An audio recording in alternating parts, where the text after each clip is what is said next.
I never said your name. Why are you speaking about me as if you know me? I spoke about you because you spoke about me. When you mentioned my name, I mentioned you.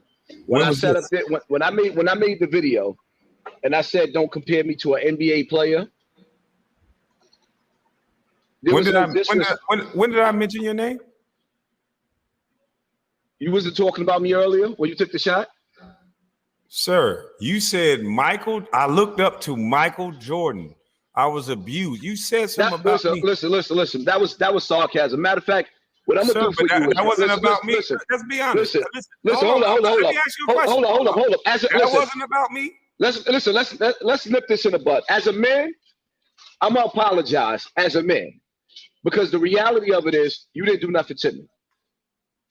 So to cut all the bullshit, as a man, you didn't do nothing to me. I stepped on your toes. I respect some of the things. First of all, let me say this, right? When I first started hearing about you, automatically, the first thing I said was Boulay. I didn't do my homework. I didn't look to see whether you was a credible dude, which your fight was. Later on, I seen the Judge Joe Brown joint, which I thought was dope or whatever the case may be. But just to give you who I am, when it comes to anybody that comes from Hollywood, the music industry, any of that, I look at everybody sideways. So I prejudged you according to that. But as far as who you are and what you're doing right now, your message, some of the things that I've caught up on and I listen to, I respect your message as a man. But sir, you didn't say that about 30, 40 minutes ago. What I said was not said 30, 40 minutes ago. What I said was a response to the indirect that what you said about me on earlier today. But listen, bro, you've said something about me indirectly in 3, maybe 4. Even when you spoke about me the first time, when somebody asked you, what do you think about Kwame Brown? You said, I like him, but, and then you went on to talk about all this stuff. And even today, you talked about an oath. And I'm telling you that anytime you go to prison, you sign an oath. You sign an oath to be a slave for white boys. And that mentality that you're preaching and you going back to the hood as a married man with jewelry and chains on, are you prepared to kill someone? Because that's what you would have to do to be in the hood by yourself. So to speak the way that you're speaking, how old are you, sir? 44. You're 44 years old with children, beautiful children, may I add. Thank you. I've seen you put them on the internet. You have a wife. You have a beautiful yard with flowers and dogs, which you should be enjoying. But you steady going back to the hood to prove what? What you would have to do to protect those chains and to protect the thing, to brag about being in the hood. If somebody approached you, you would have to kill that person or hurt that person. Is that correct? I don't see your point. The point is, why would you put yourself at risk when you have a family to brag like that about being in the hood? If somebody saw you online and ran up on you and you do something to them, you will be going to prison, leaving your wife and your children. Why would you go to the hood when you got nice flowers like that? And first of all, for one, I live in the hood. For 2, I have family in the hood. For 3, God made this earth spacious enough for me to travel through wherever I decide to go. So whether you have jewelry on or you just traveling and you have a glow to you as a person, sometimes when I travel, just like when you travel, some people may recognize you, they may not. I'm not going to stop going to the hood based off of what somebody feel about me. That's not going to happen. That's for 1. For 2, I don't have a point to prove to anybody, but at the same time, I'm going to defend myself if I have to. But I mean, the reality of it is this conversation shouldn't really be based on whether I'm going back to the hood or not. But it's the way that you're going to the hood, though. You going to the hood with chains on. You going to the hood saying, yeah, I can go to my hood. I can do this. I can do that. That's braggadocious. Let me explain something. You would have to hurt the person that come up to you in the hood. You a real street cat, right? So you know there's rules and regulation to the hood. You don't make yourself look like food in the hood. I can't be in a blood neighborhood wearing blue. There's rules and regulations to the street, and you going back to your hood while you're a grown-ass man with children And if you were in the hood with that many flowers, that's a nice ass hood. With that fish tank and that nice stuff you got, if that's the hood, you in No, a that's nice not the hood. That's Okay, not so the hood. I'm talking about where your family is. That's where you should stay. Because what you would have to do in order to brag like that with chains on, you would have to hurt someone, which would take you away from your family. Hold up for a second. I'm trying to figure out. So you basically talking to me about me going to the hood with chains on. I think that you way too articulate as a man. You're way too smart as a man to be talking about whether I'm going. Our conversation shouldn't be based off of whether I'm going back to the hood with chains on. That's not what I don't get that. That's okay. Let me explain. And like I said, as a man, I apologize to you. I apologize to you as a man. I understand the apology, but look, hold your wrist up. Hold your wrist up. That right there makes you a target in the hood. And what you makes me hold up. You know what makes me a target in the hood? Also makes you a target. Hold up. You know what makes me a target in the hood? Because I hear you breaking down like I'm glorified going to jail. But do you realize that I got beef with every major rapper because I talk about the poison that they spew out from speakers? Do you realize when I go down to Harlem, I got beef with damn near everybody down there? Damn near every gang I speak out against, every gang. How you say gang? I speak out against all that shit.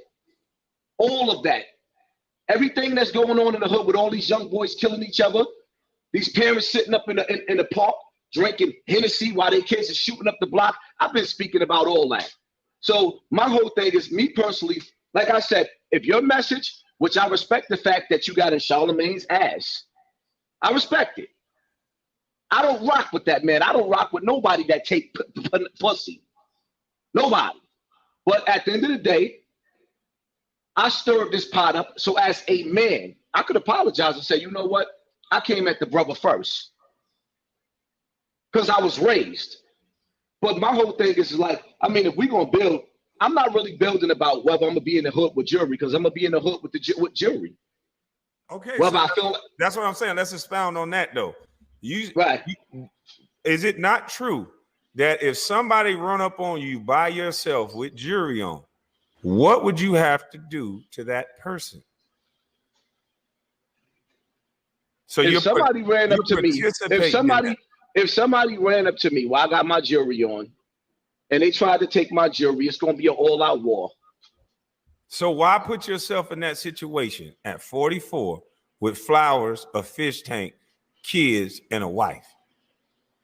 Why put myself in that situation? Yes, sir. Do you ask them rappers why they put themselves in that situation? Yes, sir, I did. I said that earlier today. I said some of these rappers, a lot of these rappers should not even have friends, because all they do is get the people around them killed by their mouth and get the people around them arrested, because they talk tough and they get kids from these neighborhoods like me and you are from that don't know trades and don't know skills, but they know how to harm people. And they don't know the results of and the consequences of what happened. 15, 16 years old, these boys are killers.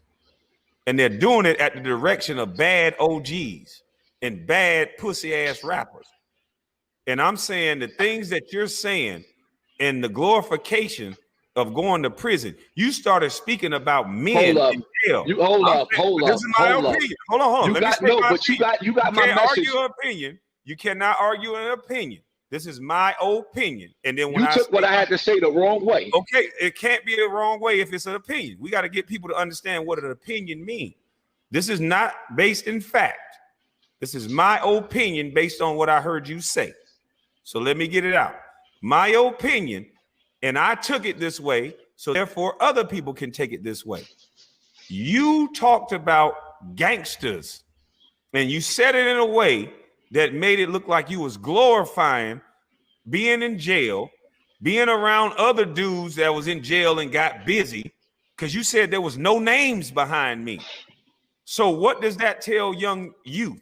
That they need to be, don't be the guy who went to the NBA and became a basketball player, because that's success. Whether I scored 6 point, 1 point, my mama was on a golf course. Don't be the guy that put your mama on the golf course. Be the guy that go to prison and have your mama send them some money. Is that what you're telling the youth?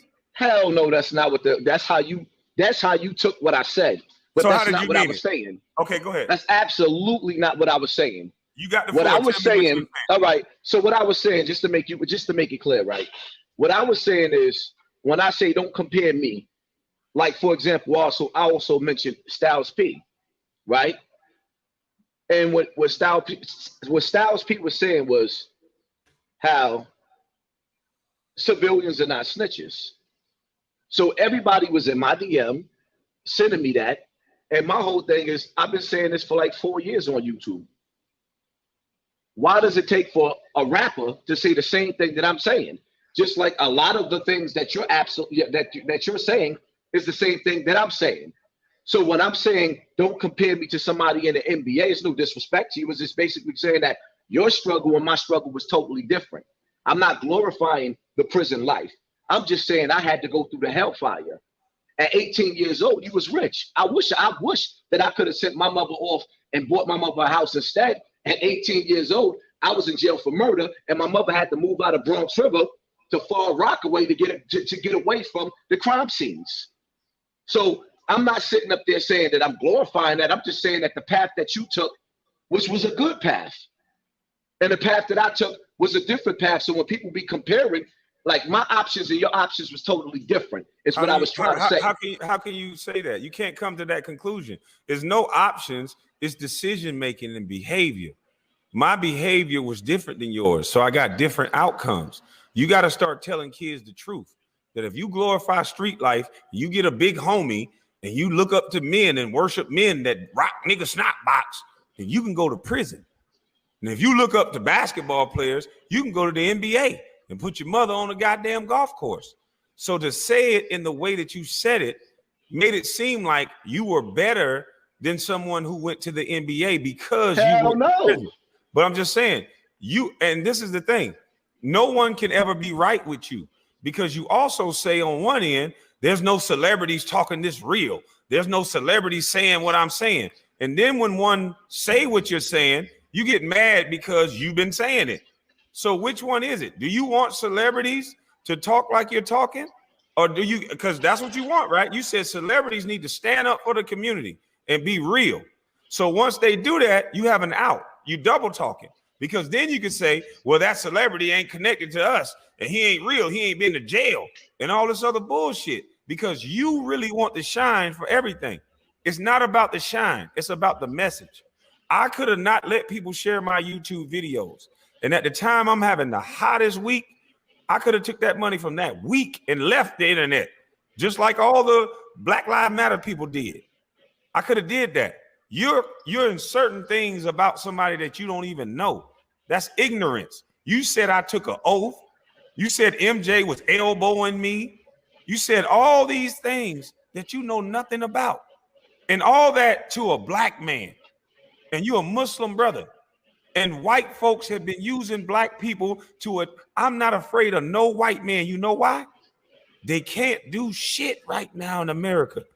We are talking about each other.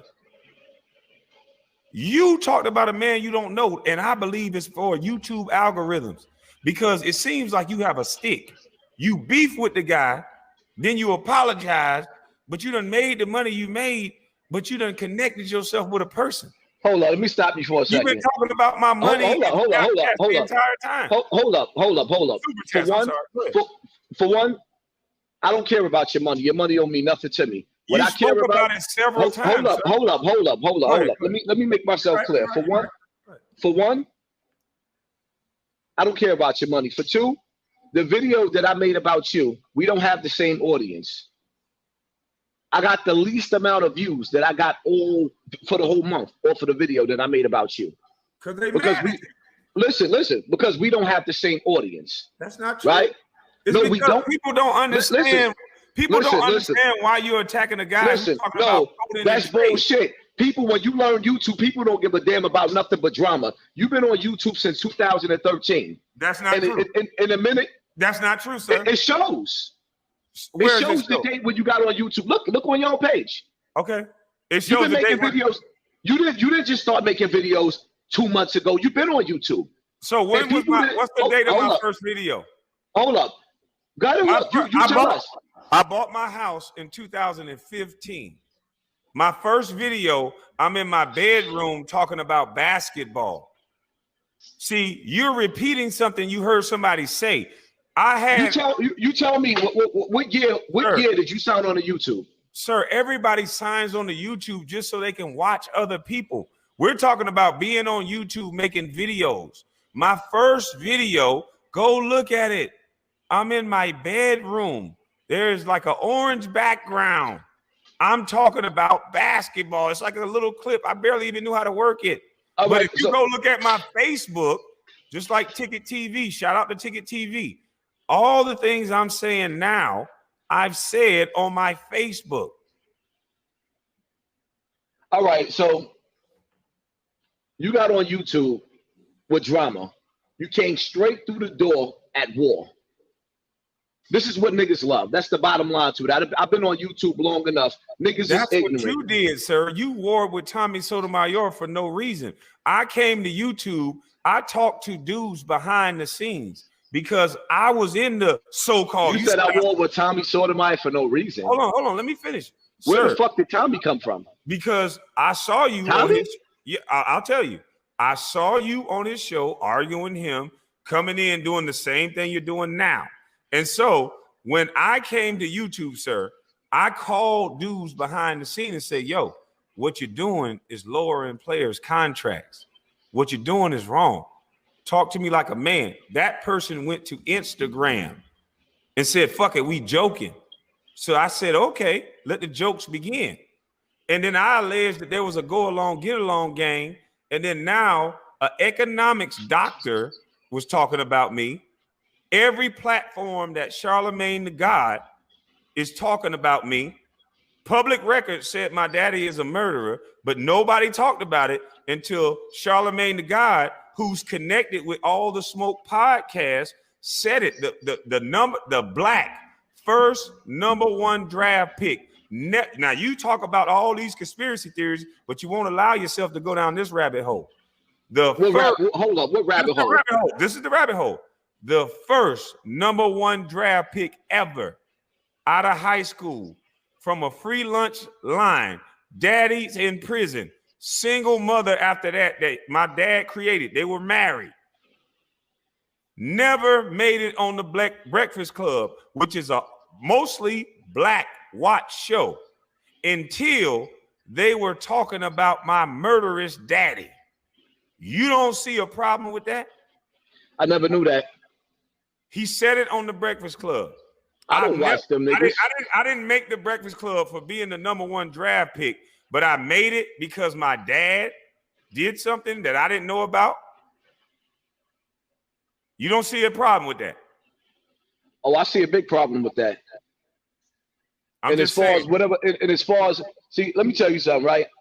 And I don't say this to glorify, but where we come from, if your dad caught the body, we're gonna help him bury it. And then we argue about why he did it later on. That's just where we come from, in the hood. So as far as your dad doing something and committing a crime, all of us were subjected to the ugly elements of the hood where we had to make poor choices like that. It's just like you said, right? If I go outside right now with jewelry on me, as soon as I go outside, my antennas is up. I'm not the same dude that I am in front of this camera. Now I have to transform. And like you said, yeah, you put yourself in a situation like that. You wearing jewelry, you walking around the hood, or whatever the case may be. But that's a decision that I made. If I feel like I want to look nice going out, or whatever the case may be, I want to look nice. And I go outside and I defend myself. And Charlemagne gets on the radio and decides to make fun of me being a father, or to my son. Yeah, I understand what you're saying. I just caught a body now. Now I'm in jail, and he making fun of you. I understand that clear as day. But in the hood, we don't knock dudes for catching bodies. If you're defending yourself, we shut it later on. This is my thing. You a conspiracy theorist guy. You talk about this boule and all this a lot. Can you? Are you part of the boule? No. Can you? If I was a part of the boule, then why am I on everybody's tongue now in a negative light? I'm in everybody's tongue on a negative light more than the young lady who just bought a house in the all-white neighborhood that was saying she was going to destroy the nuclear family, and you ain't talking about her more than you talking about me. Are you kidding me? I had a conversation about you twice. I talk about that rusty, dusty bitch damn near every chance I get. As a matter of fact, I don't know her name. All I know is she eat pussy. Oh, so I talk about her, but who I deal with more so than her funky ass is Tamika Mallory and my son on a daily basis. I don't let up because my son come from where I come from. So I don't let up on Tamika Mallory and my son, the ambulance chasers at all. That's who I deal with because they the umbrella of Black Lives Matter. But I've been dealing with Charlemagne. I've been dealing with Charlemagne before you. As a matter of fact, Charlemagne almost had my whole page knocked down. I don't even know how he ain't get you. I had to appeal it. Charlemagne almost had my whole. He put his lawyers on me. So the things that you getting away with, I couldn't get away with. Charlemagne almost rocked my snot box. He wasn't playing with me. He sicked all the lawyers. That's why Star didn't handle Charlemagne himself. He sent me at him. Because Charlemagne fucked himself. He brought up my sister. He brought up my daddy. He brought up my brother. If he would have put out a lawsuit on me, then we would have countersued for all the people that he brought up their names that had nothing to do with nothing. So Charlemagne is not as tough as you trying to make him out to be. I didn't say that. Hold up. I seen Charlemagne get punched in his face and run down the block. I ain't never said he was tough. You'll never see nobody punch me in my face and be running down the block. I'm talking about in the legal arena. There's there's countersuits. He almost made me lose my page. YouTube wasn't playing. I had to appeal. And one of the strikes that he gave me, I did not win. But I understand that. But see, I never spoke about Charlemagne until he spoke about me and my family and my sister and all the things that he said. Those things that he said, he didn't have to say. He used iHeartRadio, and he's connected to, he has a vested interest in all the Smoke podcasts. So he should have never done that. He put his own foot in his own mouth. So I allege that there was a go along, get along gang, and everybody is talking about me as an individual or my family. Why isn't nobody talking about coding?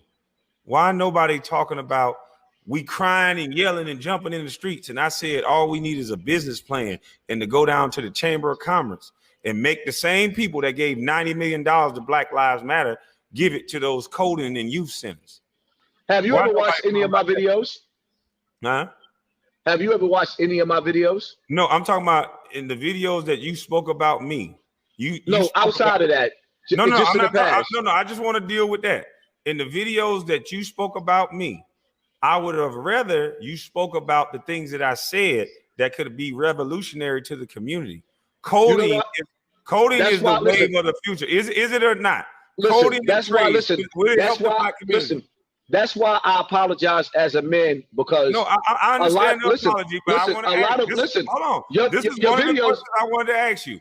Would coding and trades help the Black community? Trades and coding is what we have been robbed of as a people, and I've been saying this for years.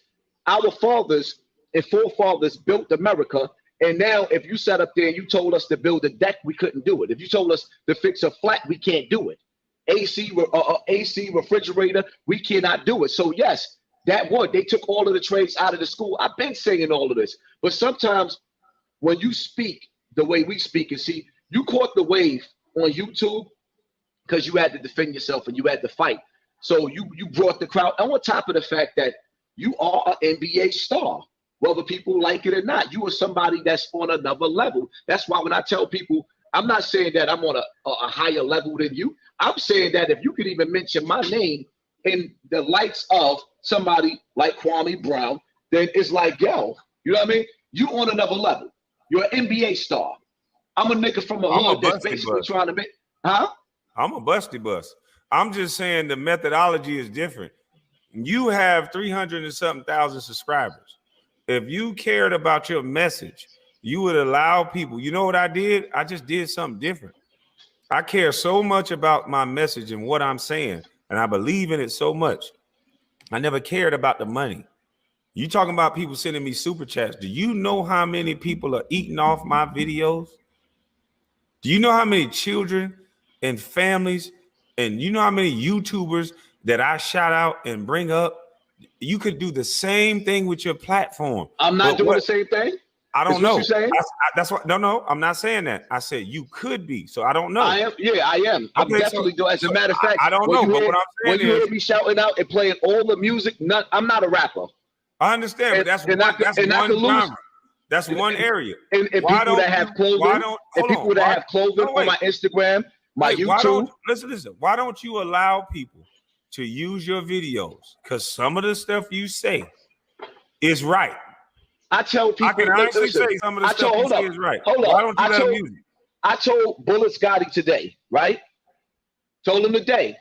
I said, go ahead and use my videos. I told your boy that you hollered out, which is my boy, I was locked up with, Z Banger. You shouted Z Banger out. I told Z Banger 1,000 times over, stop taking Michi X videos. You don't know her. If she get pissed off, she can flag you. Take my videos and you can remix them. Anybody that's affiliated with me, as long as you're not disrespecting me, you can take my videos and make you some bread. I told everybody that because the people around me is not doing it. So why not let somebody else eat? I said that, and I just finished saying that again today. Let me ask you this: what if they're not disrespecting you? Because some people use my videos and they don't disrespect me; they just disagree with me, and I don't flag them. I don't do that. You could disagree with you, then what? Well, you could disagree with me, but the minute that you start saying Hassan Campbell and ignorant shit like that, like for example, see the one thing I respect about you, because I was listening for a second, right? You never made fun of me being molested. That's not something to make fun of. I never heard you make fun of me. And that's something that I say, like, for example, with when you watch The Matrix, right? And I say this all the time. When you see Neo fight the Chinese man, he apologized for him first, and then they started fighting. And he said, why did you attack me? He said, because you never know a person until you fight him. So now me sitting up there and analyzing you, you never made fun of me being molested. You wasn't talking about my mother and what she didn't do as a parent and all the rest of that. So, like I said, as a man, I prejudged you because one thing about me, I don't like. It's like The Matrix. When Agent Smith hits somebody, he turns them.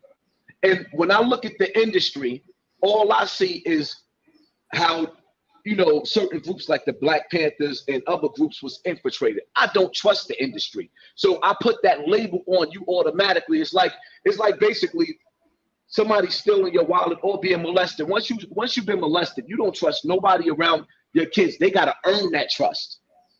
You gotta earn that trust. So when you came through the door, it was like automatically, I didn't even know what your fight was, what your struggle was. It was like, all right, this is just another dude coming from Agent Smith, he coming from the government, he boule, and it's just a game going on. And so let me ask you this. What did I say? Because you're supposed to judge a man off what he say. That's why I apologize to you as a man. Because you didn't say absolutely nothing wrong. I jumped out the window. That's why I apologize as a man. But we got to understand why things happen. What made you jump out the window? I understand the apology as a man, and that sounds good, but we got to get to the root of why you did it. I'll give you an example. All I've been talking about, my message have been plain ever since. I was joking on some bitch ass niggas that was fucking with me. And in the midst of those jokes, I talked about Chamber of Commerce. I talked about trades. I talked about business plans. I talked about opportunity zones. I talked about connecting with the elders, and I talked about 4th grade reading levels. What did I say that made you judge me in that way? Because I understand that movie. It wasn't you. That was a movie that say you attack somebody to know how they fight. That was just a movie. You don't attack people in real life. You know what it was? When people kept coming in my DM about you and others, automatically, as soon as I seen you came from the NBA, I didn't do my homework on you. Automatically, I said, fuck that brother. He one of them. But Craig Hodges was in the NBA. Listen to me. Hold on, but listen, that's what I'm saying. You gotta stop. I don't know nothing. Listen, I don't know nothing about none of these other dudes you mentioned. I'm trying to educate you. Craig Hodges, he's your Muslim brother. Mahmoud was in the NBA. He's your Muslim brother. You cannot make a blanket statement saying that if you're a successful black man, you are part of some boule. That is bullshit. And if you keep preaching that, that's going to cause a divide. and what you preach caused division. I came to YouTube saying we all are nothing.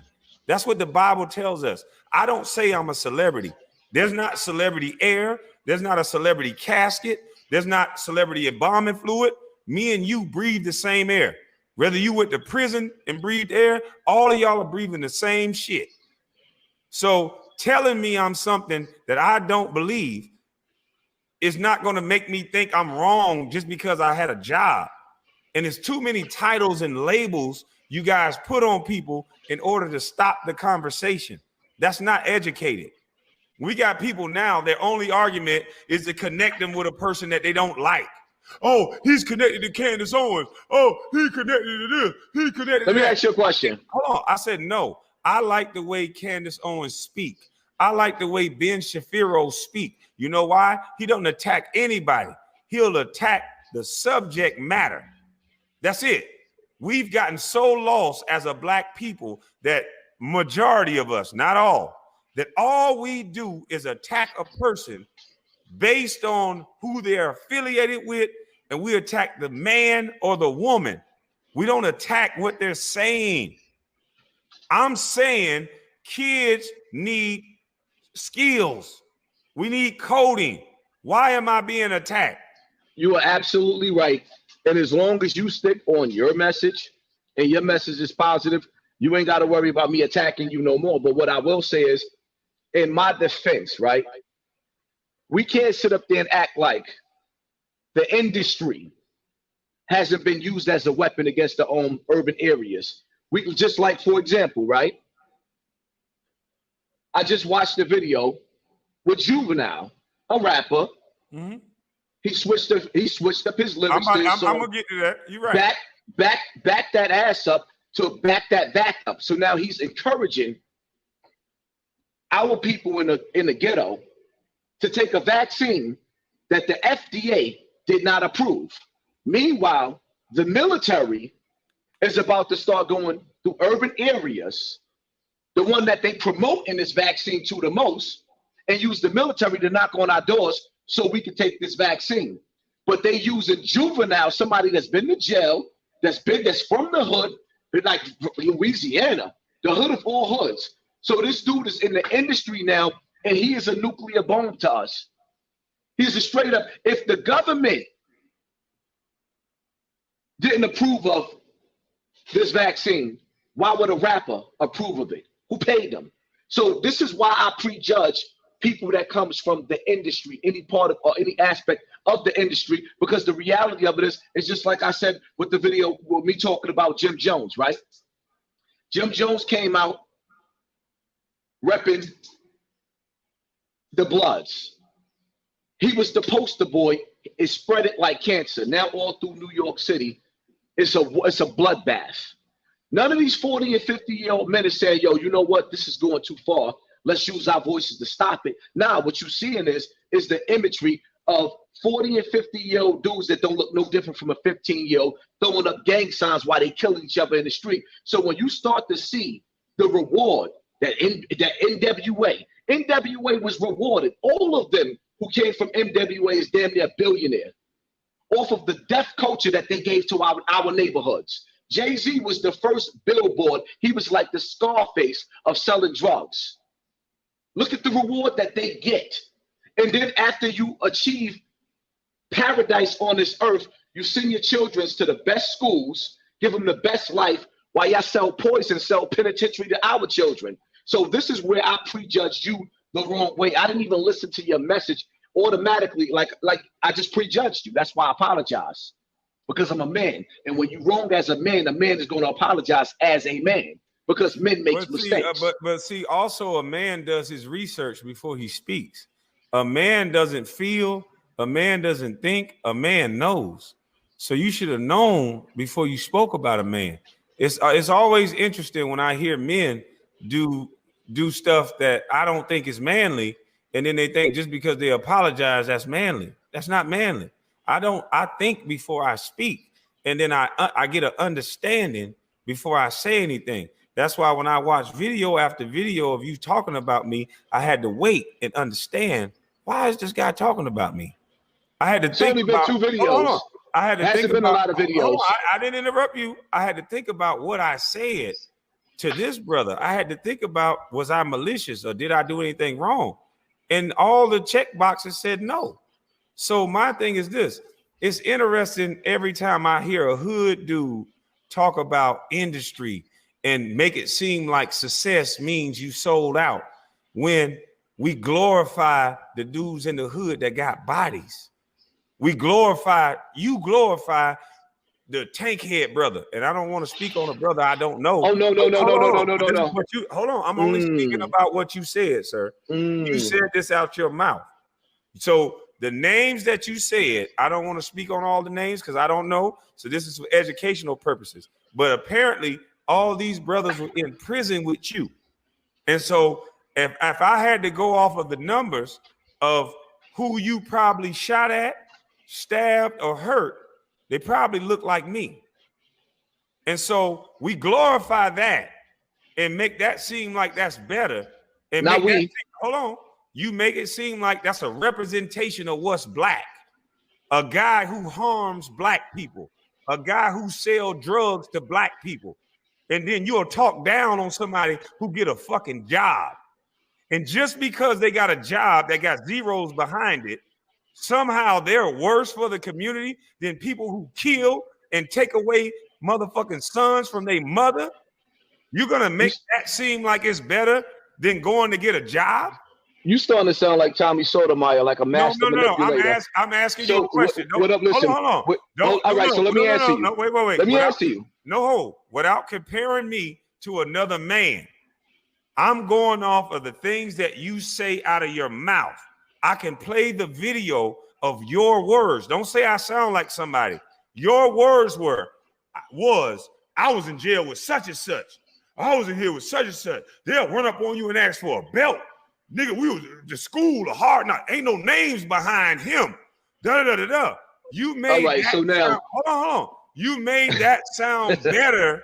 You made that sound better than getting a job. You made that sound like people who go get a job is against his community when people like you brag about killing their own people in their damn community. How is that better?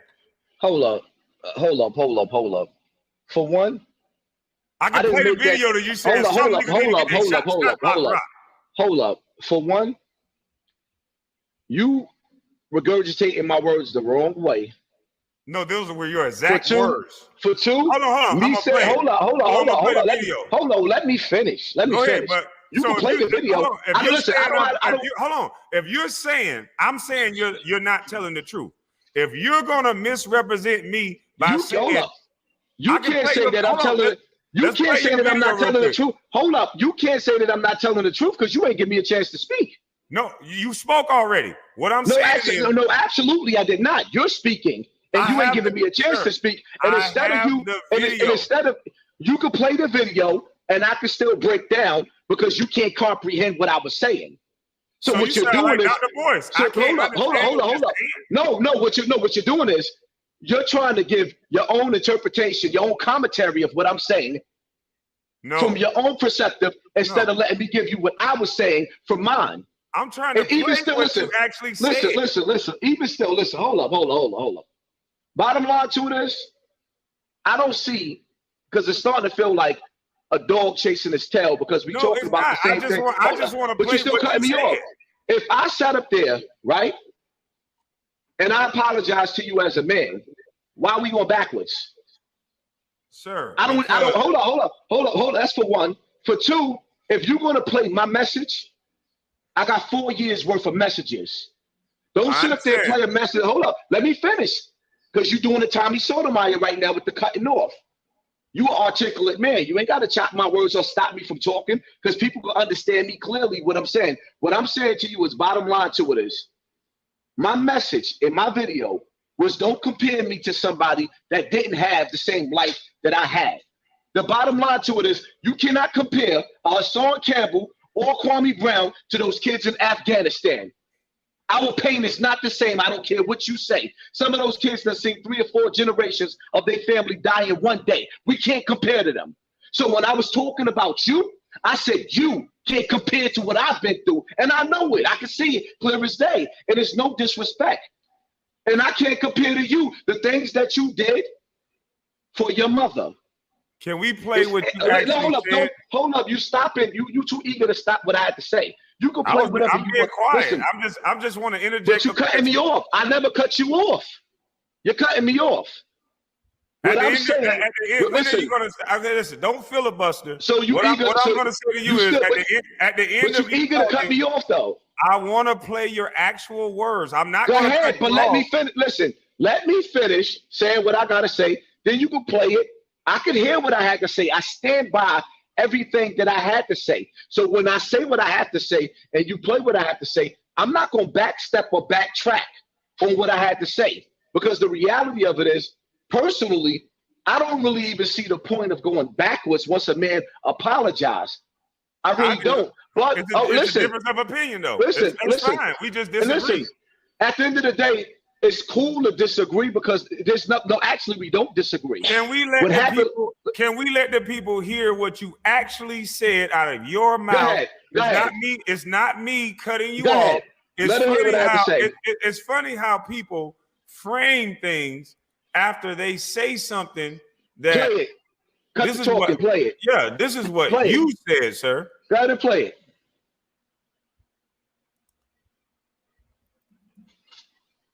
Self-talk. They're going to be on your ass, boy. Because words, boy. Woo, Lord. Stand by my words. Is it this one? Yeah, I think it's this one. And most of them indoctrinated in thinking street life is what. Hold on. Let me share it with the screen. And you got another video of you talking, and it's very arrogant, just like this one. And if you allow me to play your video, I'll go on your page. If you're not going to strike me, if you can say I can. I'm going to strike you. You can play whatever you want to play. Then I'll play the one off your page as well, and you're very arrogant in that one. But these are your words, sir. I'm not talking over you. I just want to play your words. Being a man is, and most of them think going to prison or going to jail teaches them how to be a motherfucking man. When the Constitution said you giving up your rights and you being a slave to white boys as soon as you go to motherfucking jail. You got that from me. It's better for the system when you got little boys thinking that they got to go to prison and be a white boy slave to be a fucking man. I had a nigga on the internet talking about, I went to jail. Don't compare me to no basketball player. Straight up, don't compare me to no ball player. You grew up looking up to Michael Jordan. We grew up looking up to Big Meech. Don't compare me at all to a basketball player, right? Let me make this clear to you. Don't compare me to a basketball player. At 18 years old, son went to the NBA. At 18 years old, I was on Rikers Island with dudes like Tankhead, Wild Bill, Ferguson, Jerm, K-Born, Beastie, Brown, Tattoo, so many names, Smooch. You grew up looking up to Michael Jordan. We grew up looking up to Big Meech. Sometimes a nigga gotta rock a nigga snot. All right, so let's get into it. There's a difference. You laughing? Let's get into it. Both. We love Michael Jordan. You laughing? Let's get into it. But stop comparing. Don't compare me with that got $60 million at 18 years old. Don't know what it's like. He was a slave, boy. He laughing. He making me laugh. Over somebody who put his motherfucking mama on a golf course. That's the shit you telling these boys?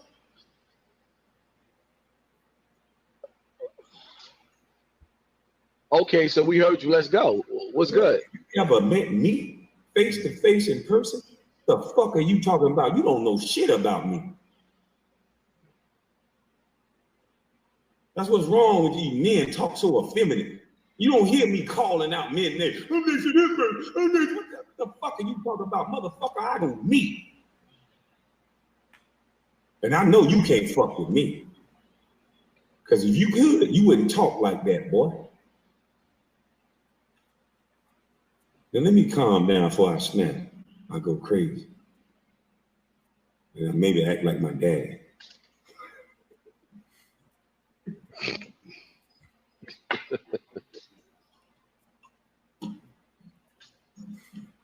It's a goddamn shame. So many people want to fuck with a man that said put code in the schools. Everybody want to talk about the man.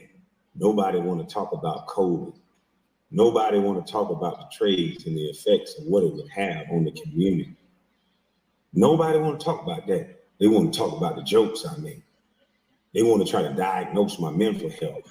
But motherfucker, you wasn't worried about that when you was calling me a fucking bust and a bona fide scrub. You don't think that could have affected my mental state? Hey, how the fuck you double talking bitches gonna act like you care about somebody's mental state? Damn. We in a simulation. This is a game. Every motherfucker they tell you not to like, you better start investigating it and finding out why they telling you not to like it. Look past the bullshit, because I think those are the people you're supposed to like. And the motherfuckers they prop up and put in front of you, side eye. Because there's something about them, boy. Look like they're all connected, I think, to white zaddies that tell them what to do. We keep talking about we want our community to change. We want our community to change, but we won't address and deal with the situation and the condition of our black males and why they are like that. Why a 15-year-old and a 14-year-old. It was when I had that restaurant in Savannah, it was so many 15, 14 years old walking up the street, running from police until they turn 15, 16 so they can drop out with a gun in their pocket, nothing in their head, just worried about hitting a lick or trying to do something tough. Ain't really got no beef, but got a gun. Fucking with other niggas for no reason, just because they don't fuck with them. Okay, don't fuck with them. Don't shoot them. Don't fuck with them. Really don't fuck with them. Nah, fuck that bitch ass nigga OG. I'm not your OG. So many of these little boys like this. And you wonder why you can prop up a motherfucking punk ass celebrity or a scary ass rapper, and then they can go pay little motherfuckers like this, and they will shoot every and any motherfucker they see for an opportunity. Because we didn't teach these kids a motherfucking thing. We want to goddamn talk about voter suppression. Fuck you motherfuckers. You've been suppressing these black boys. I don't want to hear shit about why Kwame ain't talking about this. Why the fuck you not talking about black boys reading at 3rd and 4th grade fucking reading level? Don't tell me what the fuck to talk about. You talk about it. I'm talking about what the fuck I want to talk about. Isn't that my right? Isn't it all inclusive? So the moment you say some dumb shit asking a question about me, ask yourself why the fuck you not talking about it. Still think I'm crazy?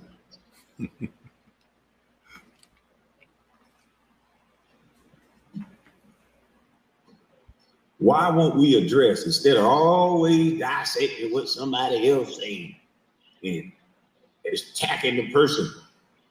Every motherfucker I talk about directly what they say out of their mouth. I don't tell them what to say. I don't say this and this and that.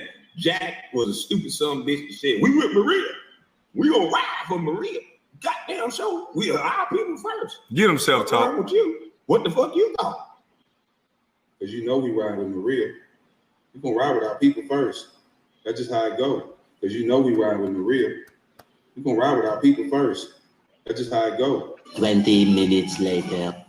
We all ramble. We say things when we're frustrated, and you know, Rachel did deserve that job. 20 minutes. We all ramble and get frustrated. We all just say stuff. But shit, goddamn Rachel, she the best. Hands down. I talked to her. Deserve the job. Shit, fuck you thought. And Matt gonna tell you too, turn the channel. Asking me what my opinion or thoughts. I was waiting to go through this, but you know, Maria is good. This is Kendrick Perkins. Yeah, you know, Maria, she's a good person. Turn the channel. You know, as someone that has known you go down the list, and they all goddamn saying the same goddamn shit. That this goddamn white girl is the best thing since sliced bread, and the only way the black woman got a job is because it was goddamn a sympathy job. It wasn't a genuine job they wanted to give Maria. Not all of you guys, not all. There's some of you rappers hang by yourself, and some of you rappers do it the right way. You got security. You either don't rap like that, or either you got security, and that's the smart thing to do. But it's some of you rappers, all you do is push death and destruction to your community. Some of you rappers, all you do is get your family killed, your friends killed. Some of you rappers don't need to have no motherfucking friends. And maybe it'll fix that mouth of yours. Because some of you rappers walk around here like y'all some goddamn gods. Because you got these little boys from the neighborhoods in some of the worst goddamn conditions, and they'll do every motherfucking thing you say. And you think that's mean you a hell of a nigga. And that's sad. That's somebody mama's son you got doing that. That's somebody mama's son that's gonna have to do them goddamn years. While you out here fucking and doing everything you want to do, sending them little money when he around a bunch of fucking men, while a white boy said, "Child time, nigga. Get your ass up, boy. Go take a shower, boy. We're gonna lock you down till we let you out. You go work in the field, boy." It's a white man gonna make him do that. Isn't it Bob Barker? Who making all that goddamn money when these boys go to jail and these women are sending all their goddamn money to these jails? And that's why so many of these women can't build nothing, because they keep helping you motherfucking niggas. Because the white people in the music industry keep telling you motherfuckers that the best dick and the best motherfucking niggas are prison niggas. And I'm here to tell you, that's a goddamn lie. I've been quiet, tearing some ass up.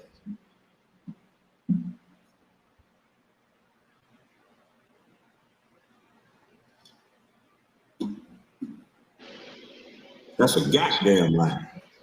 That's just the nigga you can control. That's the big buff, strong ass nigga that you make 6 figures and he just got out, and you can tell him, shut your big bitch ass up. So you can't tell me to shut my big bitch ass up. I'm gonna look at it as soon as you say that. Where the fuck my shit at? Bitch, who the fuck you think you who the fuck you think you talking to? And it ain't toxic. It's just who the fuck? Who the fuck? That's just what I tell my daughter. If a man talk to you like, man, you better get your motherfucking purse and call your daddy. You better get your motherfucking purse. First thing you do, don't argue with this nigga. Get your purse and call me. Yeah. Get your purse. Don't say shit to this nigga. Say fuck you on the way out. Fuck you. Don't stand there and argue with no man. He can snap. Yeah, we ain't doing that. In my household, I don't teach no woman to argue with no man. That's a waste of time. You're gonna have to call a white man. But if he do something to you before that white man get there, then what?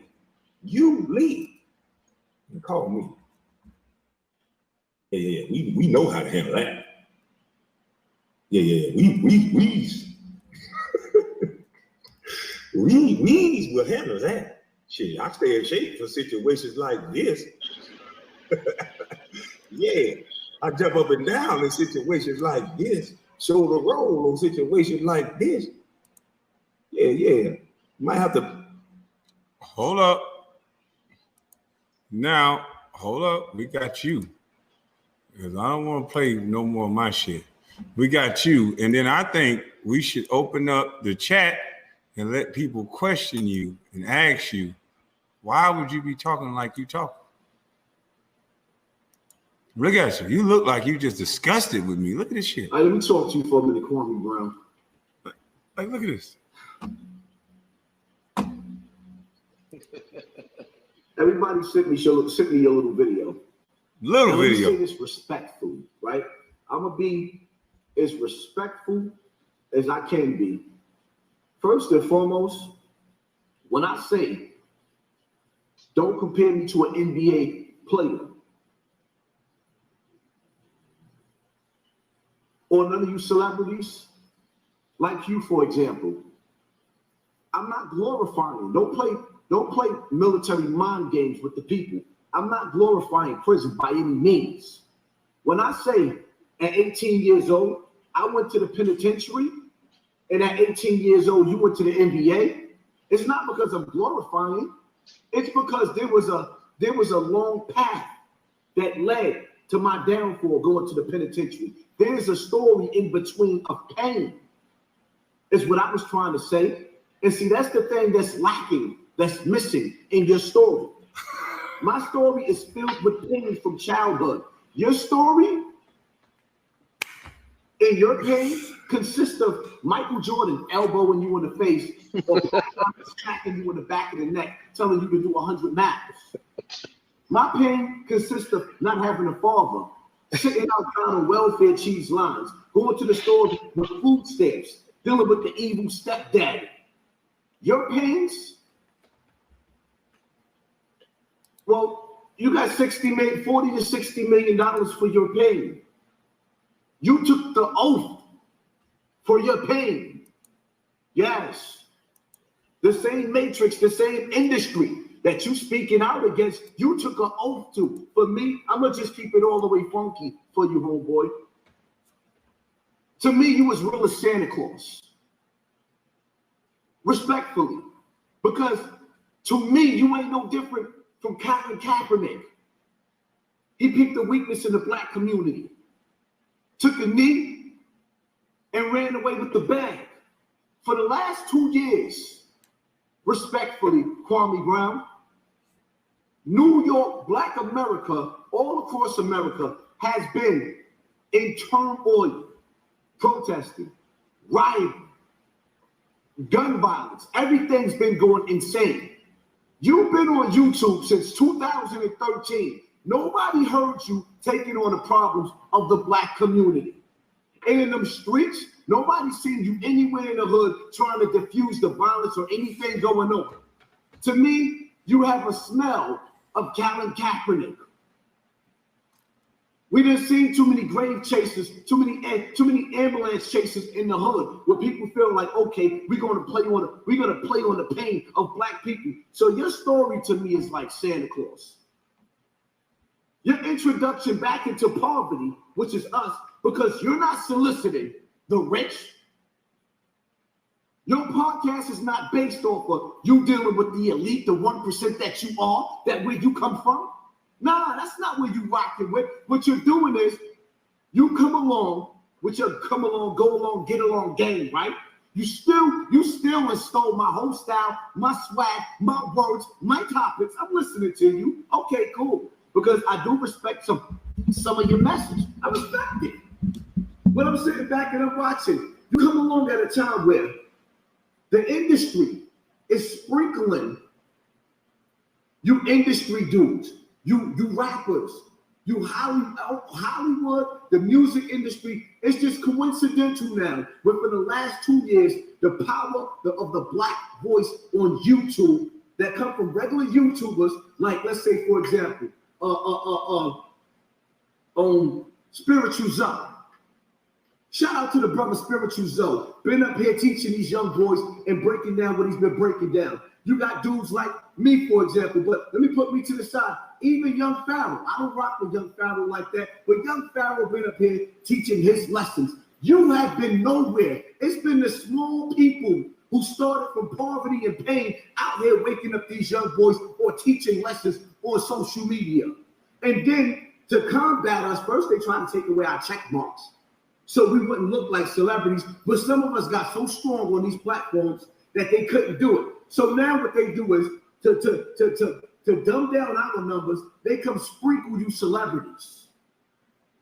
You know, like the sprinkles y'all put all over the ice cream, sprinkle you celebrities to come. Y'all haven't been here.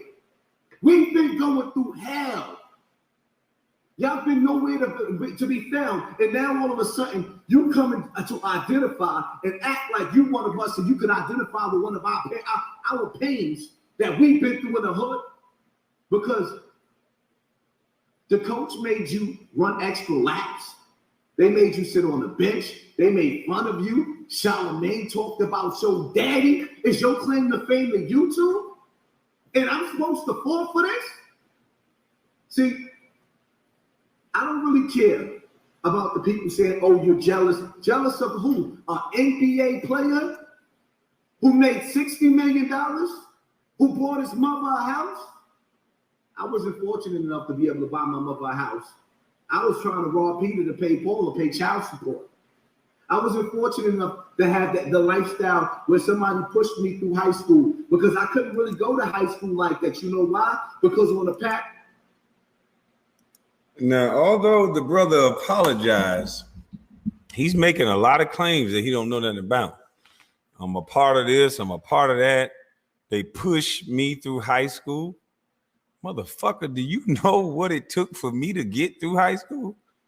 These things that you're saying, separating the room is what I'm talking about. You're separating the room. Can't nobody that make money, you have an attack on successful black men.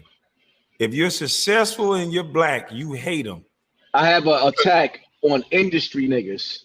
But that's not industry. I'm successful. But hold on. You're talking about a man you don't know. I got a job.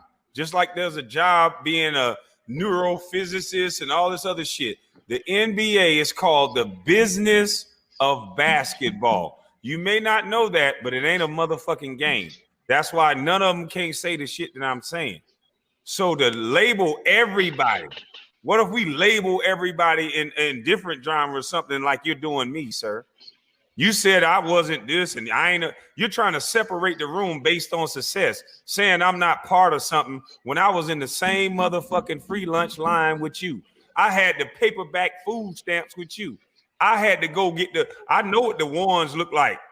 The $1 food stamp where you tear it out. I know when All mama. right, so let's cut the chase. Put the cola at the bottom of the motherfucking shopping cart, and they tell you don't pull it out. Listen, I picked it up, and you let me ask you a question. I'm gonna let you finish. Hold on, your video almost done. We're gonna let you finish. There was gunmen trying to shoot me. That's what I had to go through in the hood. I got pushed and pushed and pushed till I had to push back. Then I ended up in jail. That's not where I wanted to go, but that's where I ended up at. I had to sit back from 18 to 21 fighting a homicide case, a body in attempt. I had to sit there and fight that, watching dudes in the box take a crap in the milk carton and throw it in each other's face. Some of them got so mad they had milk cartons, they would hold doodle in their mouth just to spit it on the next person. Your struggle was not mine, or none of ours for the most part. You've been rich longer than you've been poor. And all of a sudden, out of nowhere, you come through on YouTube with drama. This shit is so staged, it's like the Santa Claus story. The Santa Claus. So now you the mouthpiece for us, out of nowhere. But you took the same oath as Charlemagne. You took the same oath. The same crusaders, the same conquerors, the same slave masters cut your check. So please forgive me, Kwame, if it's hard for me to understand or respect, or not even so much respect. It's just like I don't believe you, man.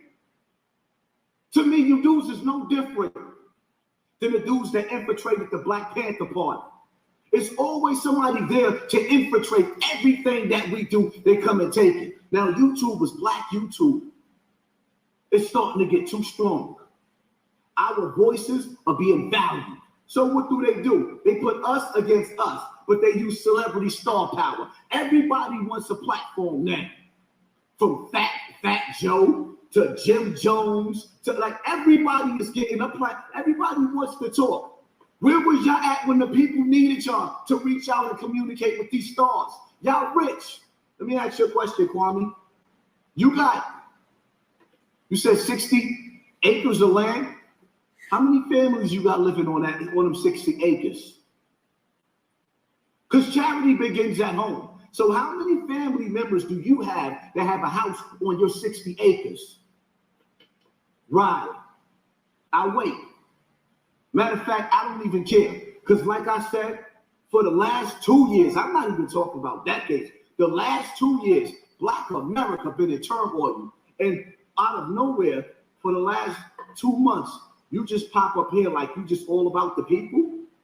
And your claim to fame is not even basketball. It's because you got picked on a basketball court. And you comparing your pain to our pain. Yo, let me tell you something. All of y'all people in the comment section, man, you know what I want y'all to do? Tell me some of the worst experiences that you had in the comment section, what you've been through in your life. Because I know where we come from in the hood. This dude is sitting up there talking about the worst thing that ever happened to him is what he went through training for basketball. Y'all think that we don't know that y'all go through humiliation rituals? You think that we don't know that y'all go through what they call hazing? Yeah, boy. You think we don't know that y'all took oath? You took the oath? The same oath the rest of these celebrities, basketball players, you took the oath. They allowing you to be on YouTube the way that you on YouTube playing this military mind game. Brother, I don't trust none of you. I see we seen too many of you. Rappers turn into politicians. You know, we coming, my song. We seen too many of you acting like y'all for the people. Poverty pimps. You got people sitting up there donating in your super chat, and you worth over 40 to 60 million, and you taking money from the poor? You're worse than a pastor. Get your hand out of my pocket. It is what it is, man. I'm out of here. I ain't got to go back and forth with you, but I don't bite my tongue, homie. You smell like Colin Kaepernick. Black America's all in turmoil. He took the knee, he took the bag, and now he's gone. Kwame, I hope I'm wrong about you. I ain't got no beef with you. I don't want no smoke. Forgive me if I don't trust the same industry that you come from, that you flipping on. That's the problem with a lot of you black people, right? You can't even pick a spouse. Damn, you not black? Some of y'all can't pick a baby mother. Some of you can't pick a husband. Y'all can't even keep a relationship for a year and a half to 2 years, no longer than that. You give birth to a baby, and then your family structure is broken up within a year. So how the hell y'all gonna be able to spot a spot if you can't even pick your own spouse? Hit the like button, hit the share button, hit the subscribe button, or not. I don't care. And I'm out. He was like, Who you were talking about when you were talking about y'all?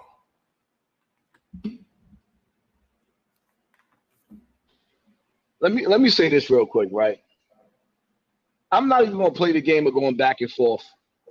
I said what I had to say. I even apologized like a man. The one thing I'm not gonna do is sit up here and play this bullshit game, that back and forth. That's for one. For two, let me explain something to the audience. The ones that sitting up there saying you are lame, I take care of my motherfucking wife, I take care of my motherfucking kids, and I take care of my community. So if that's what makes me a lame, I'll be a lame. I personally don't give a fuck about what none of y'all feel. Unapologetic. I apologize to you as a man, and that's it. But as far as me being on trial and having to answer to niggas, the fuck I look like answer to any of you niggas. Eat a dick. Straight like that. The fuck I look like answering to any of you niggas. All right, I wish I would sit up here and answer. What the fuck you niggas look like? Me answering to you niggas. What I look like? Like really? As a man? Hold up. As a man, when I apologize, Hey. I humbled myself. No, But that's as far not as true. me, because the reality of it is, it's hard for me to apologize to niggas that I feel like it's soft. You feel like I'm soft? If you sitting up there talking about, You didn't answer the question. you had to go through. Yeah, I feel like you soft when you sit up there talking about the hardest thing you've been through is niggas sitting up there hazing you. You been running. That's what you said. I ain't say that. See, you're not even That's that smart. You must be drunk. You said that the hardest thing I ever been through is a basketball practice and all that. Motherfucker, I was in the homeless shelter. What the fuck are you talking about?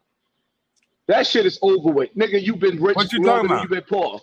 You've So, been rich wait. longer than you've been poor. That's a dumb argument. You say it's over with. You With said my argument, with my argument is, over me. hold up, said the because you hardest talk, thing I nigga, ever been through. you played all of that shit for like 40 minutes, and now you want to still talk because you like to hear yourself talk like me.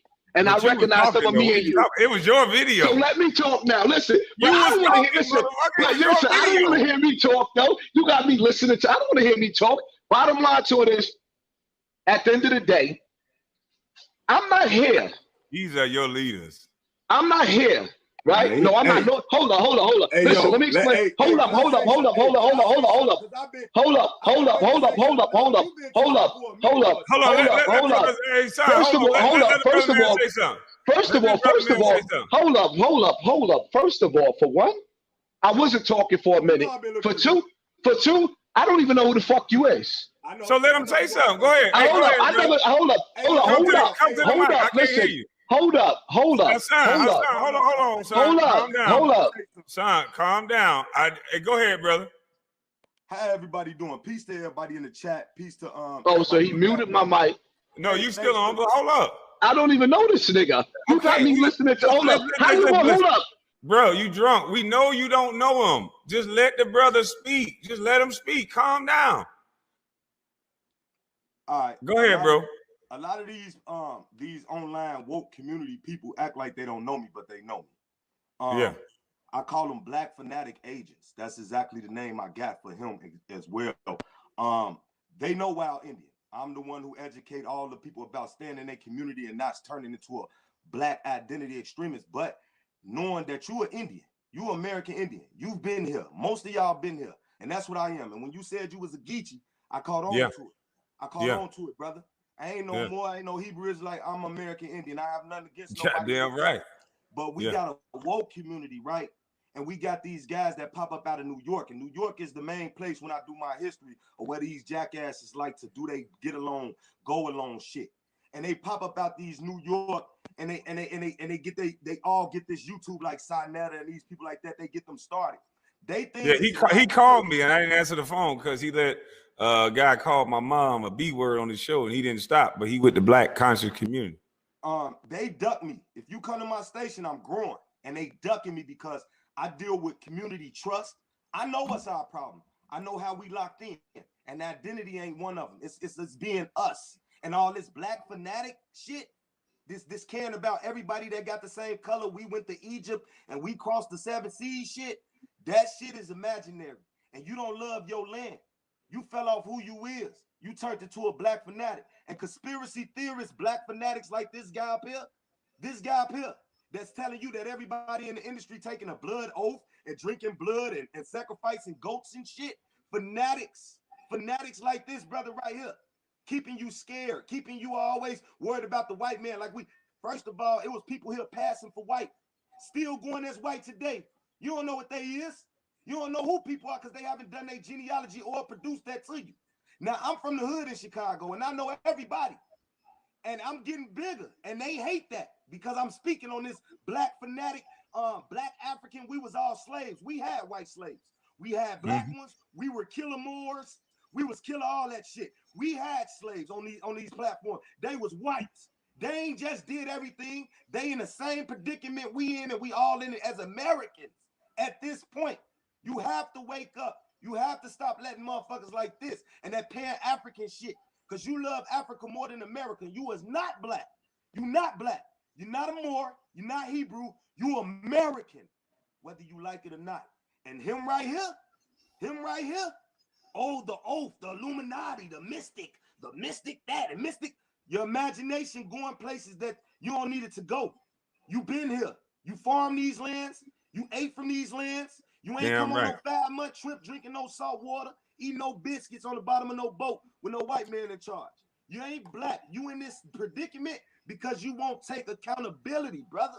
You won't take accountability and say, that's how I raise my kids. And that's why he ran. And that's why he ran. I didn't want him to leave the chat or cut him off, but he won't let somebody else talk. He wanted to overtalk. He didn't even want his own words to be played. He kept talking about, you over talking me. That's bullshit tactics. I'm trying to play what you said out your mouth. Every man should stand on what they say. Now, what's up? What you got? Hey, shout out to you, my brother. I appreciate it. Shout out Chicago. Show everybody, tell everybody how to get in contact with you, bro. Hey, man, we do our thing at the on Wild Indian /Tribe Biz. If you want to know what Tribe Biz is with me, get up with me on my line, man. Email me at the Wild Indian 1/Tribe Biz. We all around Chicago. We're connected in Atlanta. We're connected with real people and showing them, not telling them their heritage and who you really are, and being American and being pan-American, not pan-African. And we're not afraid of that. We know our Yes, sir. ancestors is Indians, and not all of us were slaves. Love and Damn peace. right. Thanks for the opportunity. Follow me. Shout out to you. Shout out to Chicago. Yes, sir. Sure. Salute to you. What's up, Ticket? Big dog, what's going on, man? Hey, shit. Hey, look, I was driving. I had to hop in because I heard you tell them. It amazes me, man, how people that they think you they really think you cloud chasing, dog. And I remember, like I tell people all the time, they always ask me, man, why you tick up for Kwame so much? I said, bro, I was listening to the dude on Facebook before he was really putting all the before he really blew up on YouTube.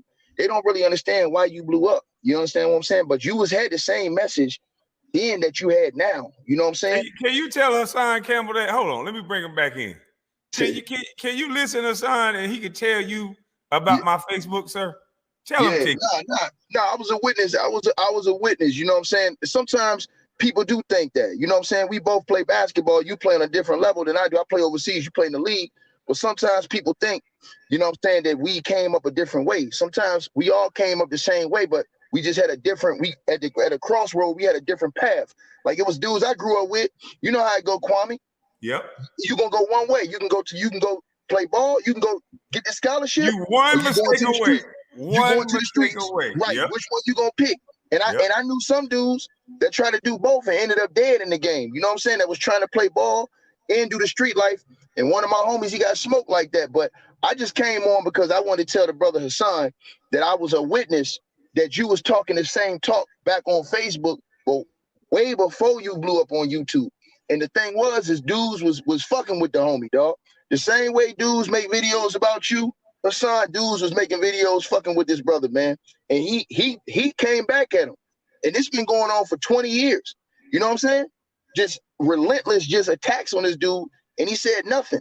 And it amazed me how when he finally said something after 20 years of attacks, that now people say he clout chasing, he this, he that, when everybody didn't see how they was going on national TV. They had a dude going to colleges and high schools talking shit about this man on a regular basis. You understand? So that's why I was saying, bro, like, I think that you might have just, like you said, I respect you came in, you apologized to the brother, man. That was some real manly shit, dog. But I was just saying that I witnessed that. So when he came over here, it wasn't like he wasn't already talking about that. He blew up because you know how people are. They magnets and they fleas to the bullshit. So when the shit started to fly, that's when he got everybody's eyes and ears.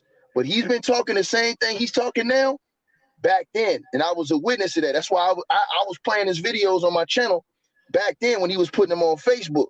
But then, like I said, when they was going on these national platforms saying shit about the man still, and it was overkill, bro. You know what I'm saying? Just fucking with the man. I always wondered for 20 years why he ain't ever say nothing.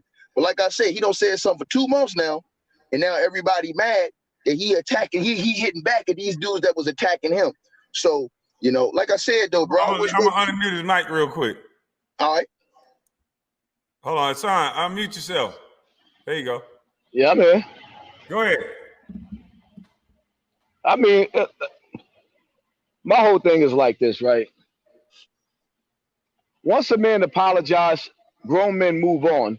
When you start bringing dudes on the platform to tag team and jump, it starts to seem like, you know what I mean? It gets messy. That's the bottom line to it. And so I'm few words right now. I'm here because I ain't running. But at the same time, I'm not going to keep on talking. I'm not going to keep apologizing. I'm not an ass kisser. I feel like I am the clout. I ain't chasing nobody's clout. I said what I said, and that's it. Bottom line to it is, we blog, we vlog, or whatever the case may be. We deal with topics on social media. That's what we doing. Kissing ass is not something. Listen. At the end of the day, let me tell you something. I'm not too apologetic. If I'm wrong, I apologize because that's just the type of person that I was raised to be. But when I sit back and I see and I analyze and I watch it, whatever the case may be, like I said, homeboy that you put on the screen, I never seen him a day in my life. I don't know what it is about dudes on YouTube. They feel like I don't watch nobody. I rarely watch anybody. If I do look at somebody, I look at people that deal with topics that I like. All these other YouTubers you putting up there, like the other dude that you put up, I don't know him. Don't personally give a fuck about him. I don't give a fuck about the egotistical shit about him feeling like, oh, I'm from Chicago and New York is this. That sounds like some real plantation nigga shit. All he did was divide black people from one state to the next one. That's all he did. So what was the fucking point of him even getting up here? Because New York niggas, this New York niggas that, like I said, I'm not really too apologetic. I don't like apologizing. I did it because I was wrong. But for me to sit up here and let niggas tag team me and all the rest of that, I'm not with that shit. I'm not even gonna talk too much. Listen. My whole thing is like this, right? My whole thing is like this. It's either we gonna move forward in peace or we just gonna say fuck each other. That's the bottom line to that. But I'm not kissing nobody's ass. Can I respond? I think guys like you and guys from New York, I know a lot of guys from New York. You guys come with a smile and a hug in the club, and you be the ones that set up the do-low twist. I mentioned the do-low twist before. I was in the club before, and the same guys that be from New York, they'll send 2 or 3 guys at a guy and make them uncomfortable, and then they'll stop the situation, and they'll get next to a guy, and they'll be their worst enemy, acting like they friend. And let me tell you something. Hold on, I didn't interrupt you. Tell everybody else something. Go ahead. Every time I'm trying to make a point, you train like Dr. Boyce and the rest of them to interrupt. I stopped. Go ahead. Make your point. Okay, let me make my point. Some of you New Yorkers and some of you people, period, just like hip hop viral news. He put on a shirt, acted like he's my friend. I sat back and observed for a few days. I said nothing. Next thing you know, I'm public enemy #1 on his platform. And so, my brother, a lot of people like you like to play that Bouffale game. Y'all like to put niggas in the do-low twist. Y'all like to play on niggas' minds. Say something about a nigga, make all the assertions, and that tough talk and everything you said, you didn't know nothing about. You a man that don't know. You a man that don't know talking about another man, and then you apologize, and then that's supposed to be it. It don't work like that. I'm a Geechee. Nigga, if you step on my toe, I might do something worse than step on your toe back. And you can't tell me what to do after you fuck up. And you bullshitting, in my opinion. I don't accept your apology. I think you wanted YouTube algorithms, and I think you wanted to argue, and I think you wanted to apologize to make it seem like you're solid, but you're not. And you never should have spoke on it. And even that right there is not respectful. Me and you talking, and I hear music. I really think that you did this as a ploy. Actually, I thought the mic was off. Okay, but you really did this, in my opinion. The reason why, I'm gonna tell you as a man, I do not accept your apology because I'm a man. And as a man, I don't feel, I don't think. Before I talk, I know. I'm not gonna talk about Ticket TV. I'm not going to talk about Hassan Campbell. You can't find one motherfucking video of me talking about anybody that did not talk about me first. That's a man. You talking about a man you know absolutely nothing about. And in 2 videos, I can show you you're speaking matter of fact about a man you don't know. So no, I can't accept an apology when your bullshit talking points came out of thin motherfucking air, and then all of a sudden, because you say sorry, I'm supposed to say, "Oh, all right, okay, so check it, right? Tell me why you talked about me in the first." So check it. Here's how we gonna do this. You done sat up there right now and basically shaded the whole New York. No, I shaded you. What you did. No. What you did was stop bringing New York in. I got a lot of New York friends. No, what you just did was. Hold up. Let me finish. Listen. Let me finish. What you just did was. What you just did was said New York. Hold up. What you finished it. But you finished it. You said New York niggas is the type that. I said New York like you. And then you also. Hold up. Shout out to BK Supreme. So listen. Shout out to BK. It's real cats from New York that I know, and they don't act like you. So listen. Trust me. You're not gonna make that a New York thing, buddy. I know a lot of real niggas what you from New put York. Me up here for? If you want to talk, are you going to talk or you going to let me talk?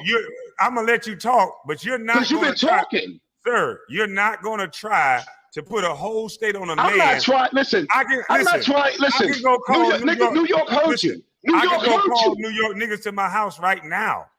They know where I live. I got a couple homeboys from New York. They probably in the chats. So you're not gonna make it about a whole state. I said niggas like you from New York. And there's niggas like you in every state. Are you finished or are you done? The whole state, niggas like you. Are you finished or are you done? I'm finished, but make it sure before you say New York, say niggas like me from New York. Make it specific. Niggas like me from New York, and then you can go.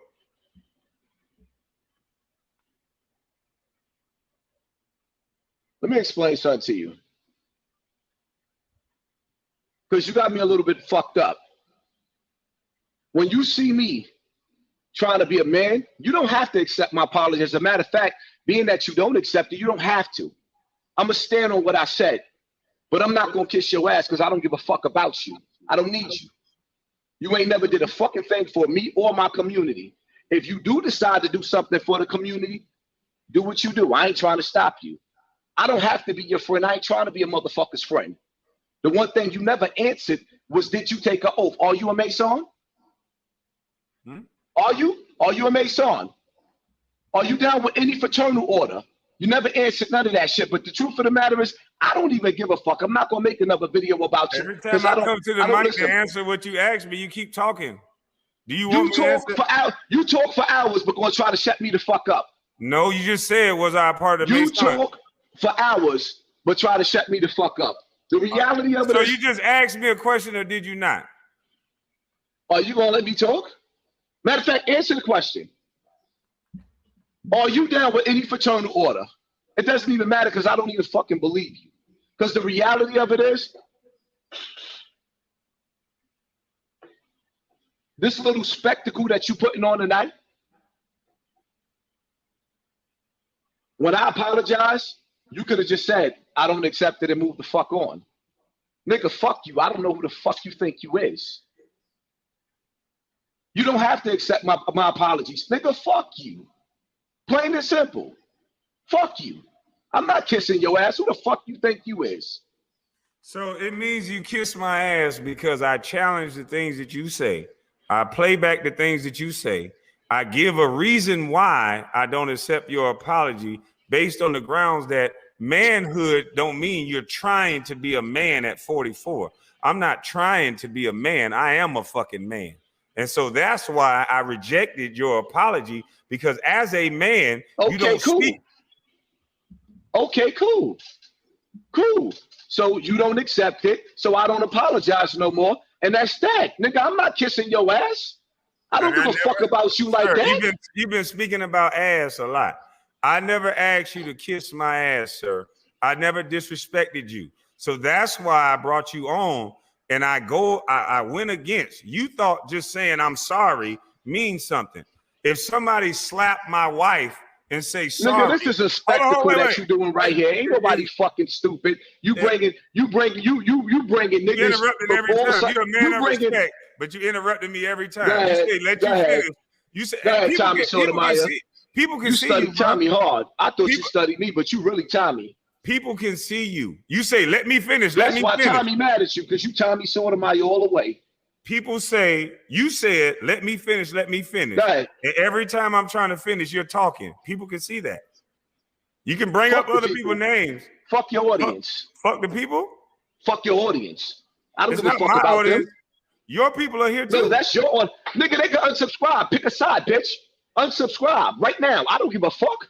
So if your people, there's two sides of the fence. We don't play the middle. When you play the middle, you get shot. Unsubscribe. I don't give a fuck. So all your subscribers gotta agree. They can unsubscribe. No, they don't have to.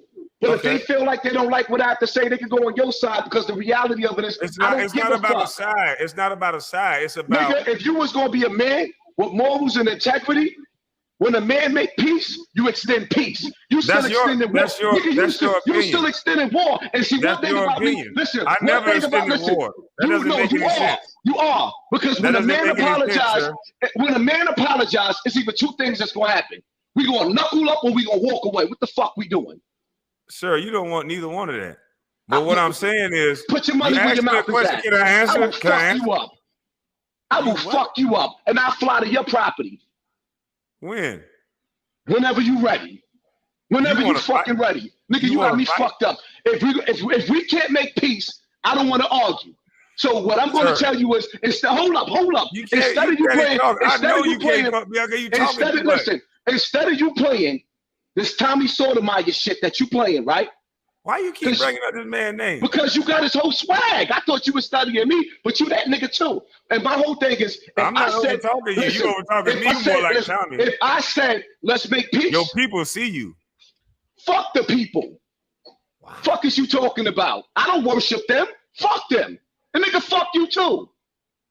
If we can't make peace and you still want to talk, then let's fight. Let's set that up. Fuck all the bullshit. What I'm trying to ask you playing mind games. Okay, cool. And either you're gonna accept the peace or you ain't. Fuck you. I'm not gonna accept the peace. I'll get all right, then eat a dick then, nigga. Let's fight. I'll get to the fight later. You don't gotta invite me to fuck all that bullshit then. You don't gotta talk about all that bullshit then. You don't gotta talk about. Because you trying to talk to a nigga like I'm some fucking chump. Can I talk now? Can I talk now?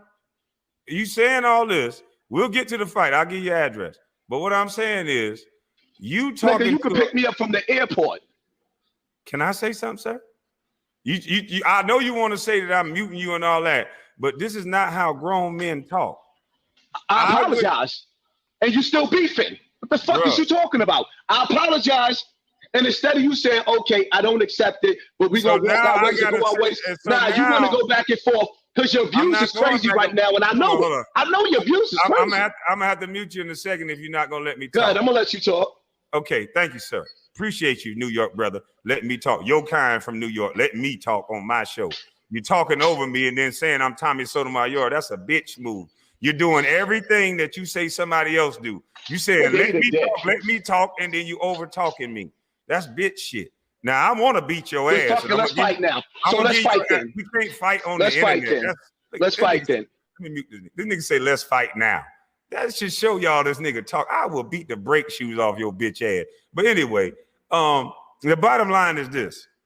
I said a reason why I don't respect what you're saying.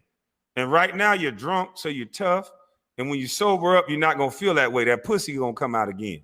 But at the end of the day, you talked about a man that never talked about you, and then you're gonna dictate to a man what manhood is. And what I told you, bitch boy, before you got to the apology, you didn't do man shit. Because what a man do is he don't think and he don't speak on shit. He don't know what the fuck he talking about. Your bitch ass said a lot of shit. You don't know what you talking about. You said I ain't been through nothing. My only struggle is this. My daddy did life. I went to a homeless shelter. Motherfucker, I went through a free lunch line. Motherfucker, I earned the right to get to the NBA. Nobody gave me that, you bitch ass nigga. So the way you tell a story is that you want to stand on people's shoulders. And if you want to fight, bitch boy, I'll pay for your flight. 625 P.O. Box, 625 Palmetto Drive, and I'll make an example out of your bitch ass on YouTube. Don't bring no gun, don't bring no knife, and I'll break you, boy. I'll break you for real. Bitch ass niggas like you that talk to a nigga like me, when you meet me face to face, I will break you easy, boy. I promise you, I will pay for your flight tomorrow. Tell me where you want your flight at, and I'll pick you up, and I won't slap you until we get to 625 Palmetto Drive. I will pick you up tomorrow. Tell me you want to come to the airport, and we'll see what you talking about. I know you air pack, bitch. And I know I'll bring the bitch up out you.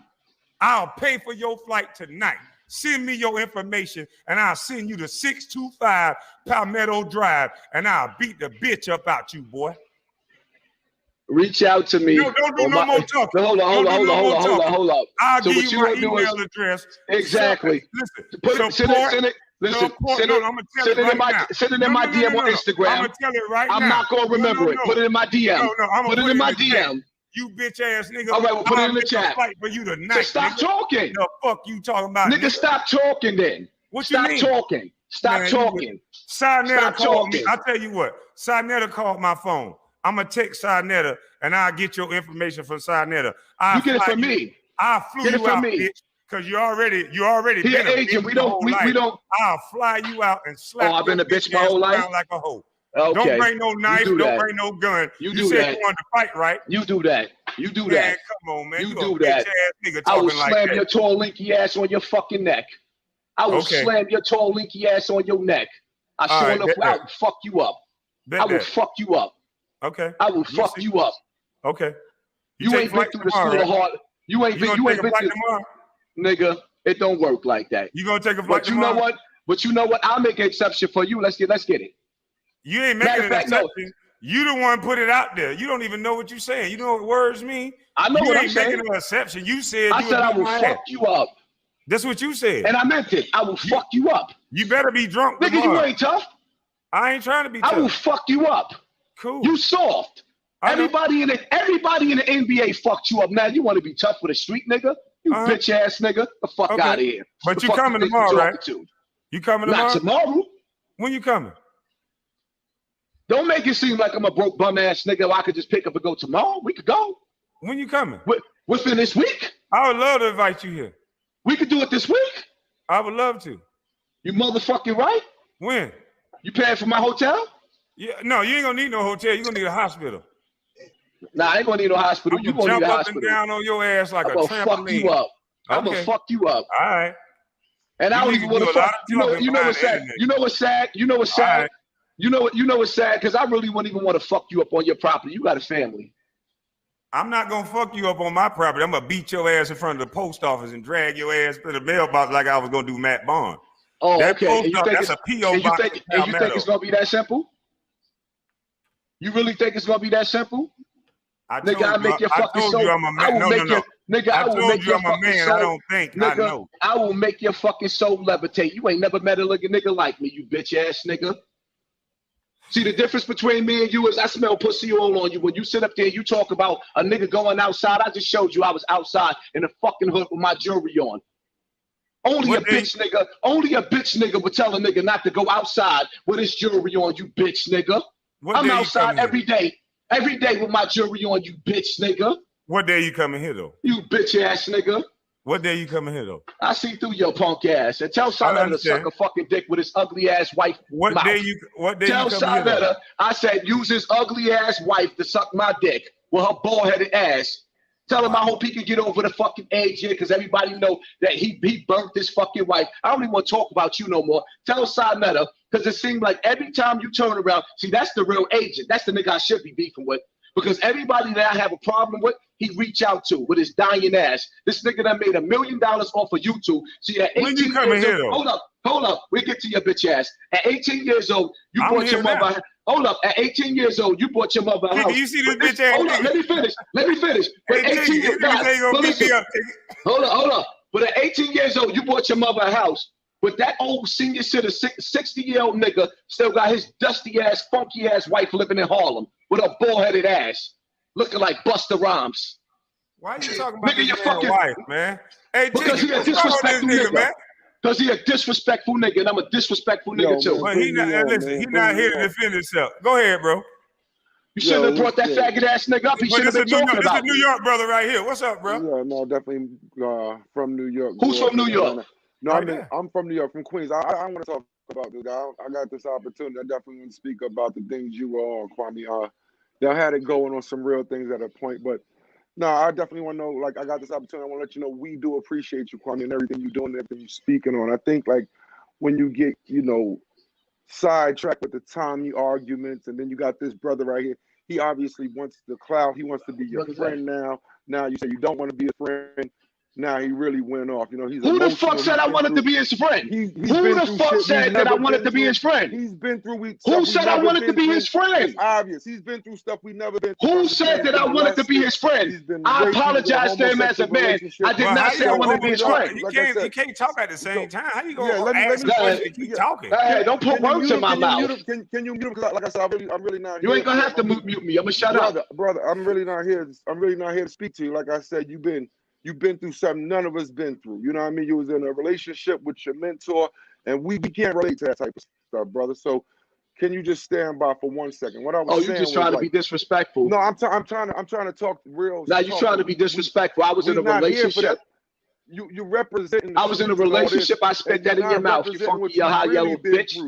You not, come on now, you're not really representing what you've been through and what really got you acting all emotional like this. We know what you're dealing with. It's not the streets and the prisons, it's what you've been through. So let's leave that alone. But let's talk about some real stuff, Kwame, real quick.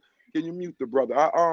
Like I said, you appeared out of nowhere, Kwame, with the hookah, responding to these brothers. You know, of course, I know you from playing basketball. I'm from down there in Decatur. But no, what I want to talk to you about really is what you're talking about. You really got a message for the code and the trades. And I want to speak to the audience and just tell everybody, you know, to get into not only you, but to get into the Angela Stanton Kings, the Rizza Islams, the Dr. Umars, the Dane Callaways. I know I'm missing the real. Your brother, the real, is God. I want him from you, and he's really. You go back to his old videos, but I think that you can take something from everybody. Like I said, you got these YouTube people that's, you know, they just trying to derail the course, but we got some real issues going on in our community that we need to address. And like I said, I know, like he said, and you said, and everybody know, the controversy definitely gonna bring them to you, Kwame. But you got this voice, and like I was speaking to the audience, what I want to let them know is, with Kwame having this voice, we can't rely on him to also go out there and do the drives and the coding schools and this. He's speaking to the people. He's motivating so many, and you motivating us, brother, to do the work. And we're going to step out here and do the work. But like the people that I mentioned, I watch these people, Rizza, like I said, Dr. Umar, I know everybody, they got flaws. As soon as you hear somebody, they're ready to throw something at them. They're coming for you, Kwame. Your scandal's going to come out. They come from behind the scenes like a motherfucker. The scandal's going to come out. But what I'm saying is, as the audience, you know, we can't judge they're human. Like Kwame's human, Dr. Umar's human, Rizza, like I said, Dane. We have to look at these people and take what we can, critically thinking about what our issues that we have before us today. I'm an older brother. Like I said, so I'm not with the playing around, 42 years old. You know, and I came out of high school in 96. I've been around the world in the Navy. So I like, but when I look at my people, I hurt. And I got 6 kids, 3 baby moms. I can relate to the baby mama drama. I can relate to everything we got going on. And these distractions that we have going on, it's throwing us off, and I think but, that. Hey, brother, but let me say this to you, not to cut you off. Go ahead. I'm sorry. Yes. Don't look at guys like Hassan as distractions. Look at him as a guy that we need to see. What I did was, I said this was quicksand. Quicksand let people come to you and let people fight against themselves. I didn't say nothing about this brother, and so all I do was let people see that. It's no color. This shit is about money. Yo, for sure. America is about money. This man is talking about me because of money. Let me ask you a question. All these guys are talking why about am I still listen? Why am I still sitting on your platform? One more second. Yeah, let's get him up out of here. See, he tried to cut me off as soon as I'm making a point. He still sitting on the platform. I know. Most of these guys, all these guys talk about me because of money. America is built and based on money. If we get black folks to getting trades and getting coding, that's why they sending guys like him at me. They won't be able to dig in their pockets. Guys will be individuals. I have friends that make $180,000, $160,000 a year driving a truck. There's nobody controlling them. There's nobody in their pockets. And see, when I'm saying that, he don't like that, because the garbage that he speak, the industry and this and that, he need people dysfunctional. He's not a part of solving the problem. He's the medicine.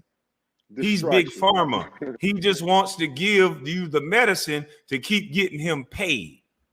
I didn't ask people for super chats, which he always talk about. When people sent me super chats, I said, oh shit, because I've been doing this. You can link me to every state, every city I've been in throughout the league or whatever. I've impacted every city. You see me handing out turkeys, shoes, everything that I'm talking about throughout the whole 12 years. He just running his fucking mouth. So when I got the donations, I said, you know what? Nobody asked me to do it.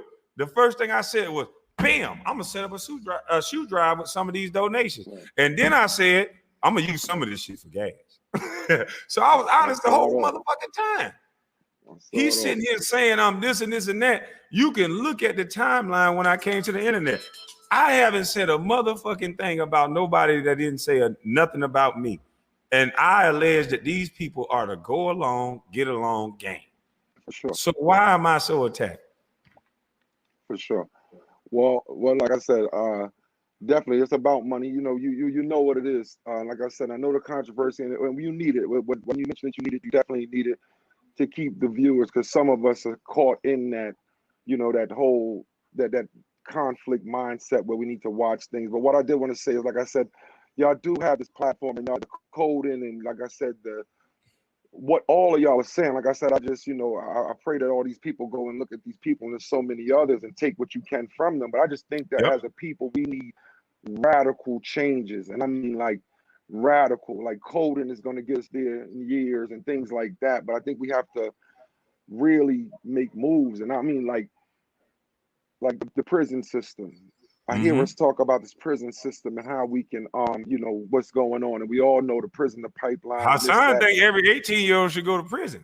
Right. Not I play mean, basketball. like I said, I'm not like I said. I heard, like, I know what he was saying, and like you know what I mean, like the stripes that he grew up around, how he was trying to differentiate, what you've been through, and that's just clown shit. But what I'm saying is, I think that, like, when I say radical changes, I mean things that we have to think about. Like, I think black on black crime should be a hate crime. I think that while we complaining about this Asian hate bill that they just got, I think that what we should fight for is that when you hurt another brother, it's the hate crime, something radical like that. This prison system that got us jammed up.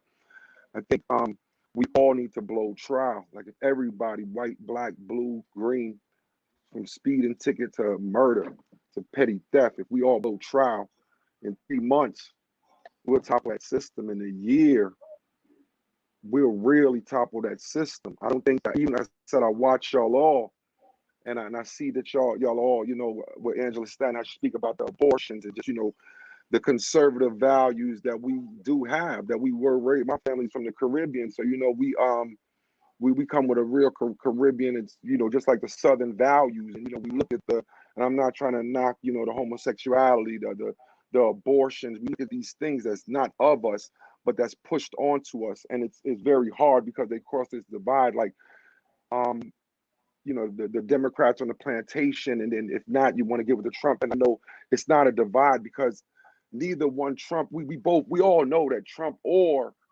Biden is for us. You see what I'm saying? Yeah. And I think that we have to pick our poison. And I think that that's what we're arguing about right now. A lot of people think that our poison with Biden and the Democrats was better than what they were going, what Trump was going to do. And Angela makes a good point where the Republicans are not welcoming to the black community, and they're not really getting their point across and letting them understand that this is us, and this system that's been keeping us so far behind with the these crime bills and the crack and the AIDS and just everything that they've been throwing at us. You know what I mean? It's coming from this side that we've been connected to for so long. And then, like I said, when you look at the other side, they're not really for us either. You know what I mean? And I think that when you try to expose what we've been linked to, I mean, I'm not, trying to be political, and you say, well, this is the better thing, you're going to lose a lot of people because that's not the better thing. Like, if we go independent and like we just crash, like I just named a couple of things, but like radical moves, like we could crash these systems. It's like, if you get $100 million for playing around on TV a couple rounds, and you don't send $20 million to tricking them out there, that's a problem. If you go on a $1 million cruise like LL Samuel and Mel Johnson, that's a problem. We shouldn't allow that. The BLM woman that everybody is screaming about, that's all we doing is screaming. She should give that money back. I mean, we have to get radical. We have speakers, y'all are speaking, but we have soldiers out here. She protected. You can never get that money back because the same white people that she was shouting against, those would be the same white people that kick you in the ass. I mean, but what I'm saying is, Kwame, like, I'm not saying we could take her court and sue her, but she should be uncomfortable. I saw her interview. I bought my family houses. Like, her family shouldn't be comfortable in these houses. They should be ready to sell these houses. They'll be ready to sell these houses and give them back. We have to move radical. Like the trades, in school, we had trades out there in Georgia. The OEC program, you leave, you go work on small motors, the changing tires, spraying cars with paint, the whole nine. But what I'm saying is that's going to work for the next generation. But I think our generation, we have to realize that what we passed on to these kids of this mindset of anything to do for money, and just not really having them connected to something like you say. We have to correct that like right now, and if not for them, for their children. And I'm not talking like I said, voting or dying, like you said, or I'm talking about for real. It's time to get for real. Like I said, on our own people. You shouldn't have a billionaire in these people, and we don't want to get into telling people what to do with their money though. Like I ain't a proponent of that. Like we can have our opinion about it, but at the end of the day, if somebody work, it's all about choices. At the same, if somebody hold on, if somebody working and somebody sitting on their ass, if you don't work, you don't eat. So we can't push this message that somebody who set their table and made it for their family, I don't give a damn if they made $100 or $100 billion. If they did the work, they choose to eat and they choose to give it how they want to give it. But we can't have that mindset, because then that goes into tribalism and that go into something that's dangerous. I can't play basketball like LeBron James. So I shouldn't get the money that LeBron James got because I can't do what LeBron James do. So then I can't tell him, I can't tell him what to do with his money after that. So we can't do that now. I totally agree with what you just said, because that takes me back to the Rachel Nichols shit when she was talking that shit about Floyd Mayweather, and she was bringing up this another black man cases and shit. Yeah, and she telling him, she counting his pockets for his fight and asking him, telling him what he need to do with his money. But meanwhile, this broad been caught on tape talking shit about black women, and nobody asked her, well, what you gonna do with your money? Right. You know what I'm saying? What groups you laughing at all these groups that you supposed to be out here tweeting about, Me Too and Black Lives, and they catch you on a hot mic and you run around here laughing about that shit, but nobody's asking her, well, what you gonna do with your money to put towards those groups you was laughing at? They don't ask white people that. It's only us black people. No, I wasn't saying white. I wasn't just saying white. And no, not you. But we just saying as a whole that they don't ask. We don't hold white people accountable for the things that they say. We always attacking black people. I'm just saying as a whole, we don't hold white people accountable that make white people make the most money off of us. They're in distribution off of black music. They control the black everything. And so we always go with the black person that's in place, that they put in place, which I talk about them, but I always try to find out who they white zaddy is. Carcino, Self-Talk Ticket, all of us, we've been finding out who's controlling these Negroes. Because you can't just get with the Negroes, you got to get with who's giving them the money. Like this Juvenile rap song. Who paid for that? Yeah, that's a whole nother, story. Who paid for that? I don't know, but I know who paid for Rachel Nichols. I know who paid for her ass. They fired Paul Pierce. They fired Paul Pierce. And Paul Pierce was a brother of some of these dudes in the NBA. Won championships with these dudes. These dudes went up and stood behind Rachel Nichols, but couldn't stand up for Paul Pierce when they fired his ass off one violation of something he did in his own home. And it wasn't even nothing to where you had naked women on that picture. Yeah, but they fired him without question. With this shit with Rachel Nichols, they swept this shit under the rug for a year, suspended the girl 2 weeks without pay, that had nerve to go get a tape to Maria Taylor and show her what type of shit this girl was talking about her behind her back. And they punished her, swept this shit under the rug for a whole year, let her come out and get his fake ass 20-second apology, put 2 black men beside her, the same black men that she been using that platform for to bring up these niggas' cases over and over and over again that nobody asked her about, but she won't bring up War Machine case. She won't bring up all these other alleged charges against Roethlisberger and all these other dudes, but she got a fetish with bringing up black men's cases, and all these dudes will still stand around her, take up for her. You understand what I'm saying? And ESPN will still give her a check, still put her on a show, won't suspend her, and the thing they said we're going to do is take her off the NBA Finals. No, that's not enough. And then got the nerve to cut their offer that they was going to give Maria Taylor and cut that offer from $5 million to $3 million just to kick her ass out the door too. And ain't nobody going to say nothing. And So the whole time, let me ask you this. go ahead. Why do you think those, you know how much money some of these guys have made throughout the league? Why can one white woman in one job with all this money, like Paul Pierce said, nigga, I'm straight, fuck it, whatever. Why the rest of these guys have to say the same thing, and why do they have to come to so much defense of one white woman? Oh, cause these niggas come my these dude come my chat room and say, cause she thick ticket. Man, huh? Yeah, man. That's what they say. That's what these niggas told me. And I'm gonna tell you something, dog. Now, have you noticed that they got all this beautiful black woman talent hidden? Now, I want you to think about this. I'm talking about that's knowledgeable on the sport, that know the sport, and that's beautiful, and they've hidden these women behind the scenes and made them irrelevant and propped up chicks like Rachel Nichols and got her on national TV. Now, Derrick Rose overcame 4 knee surgeries. Woo! The man, he went to the court and they said he wasn't liable. He wasn't liable for that shit that they was trying to put up against him.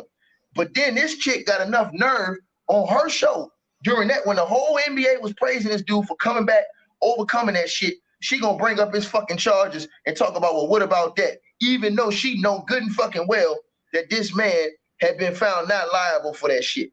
Yep. It's the same woman, you understand what I'm saying, that tried to pit a beef between 2 black men, a white woman that feel brave enough to keep a beef going between you and Matt Barnes that she had nothing to do with. And they don't even promote that type of TMZ shit over there on ESPN. But not only did she do that shit on her show, she went and put the shit on Twitter too.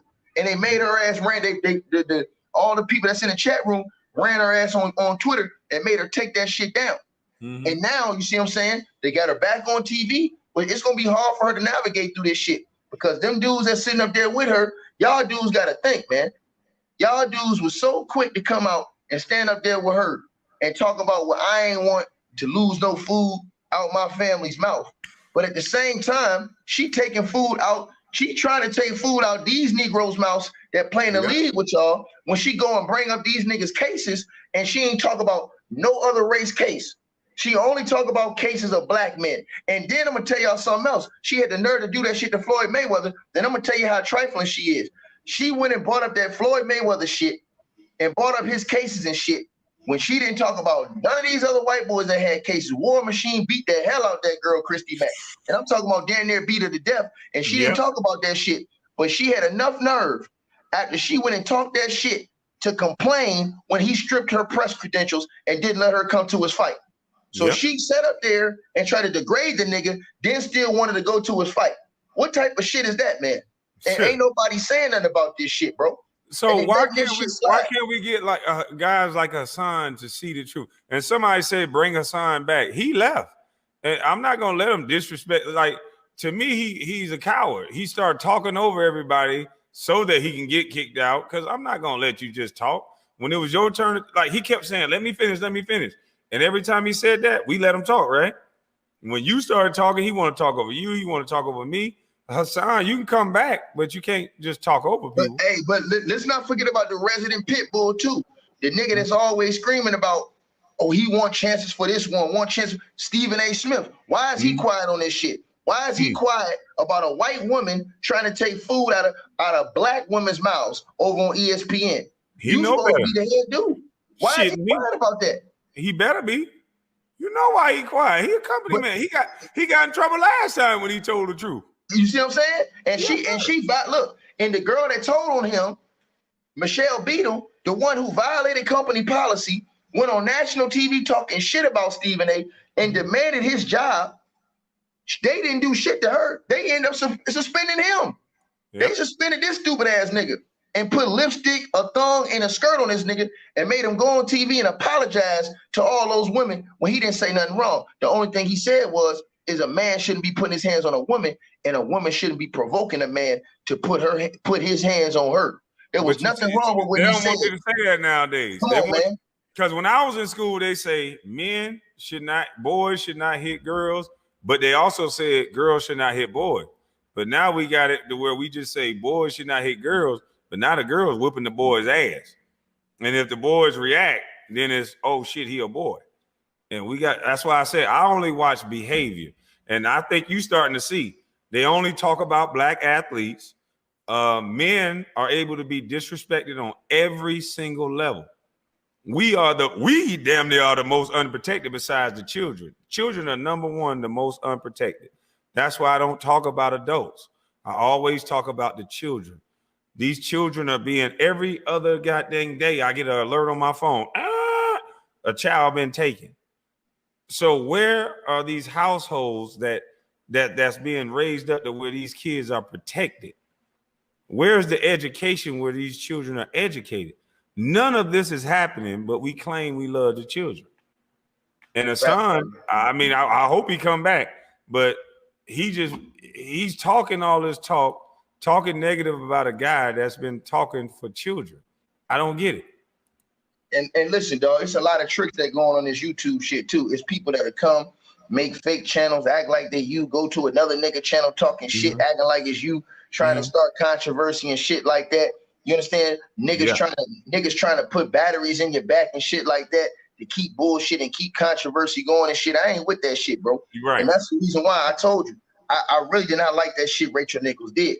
I want y'all to think about this: a white woman trying to incite violence between two black men. And I don't like that shit. If you look at that shit, bro, that shit ain't cool, man. Yeah, that was crazy. Why did Matt participate in that?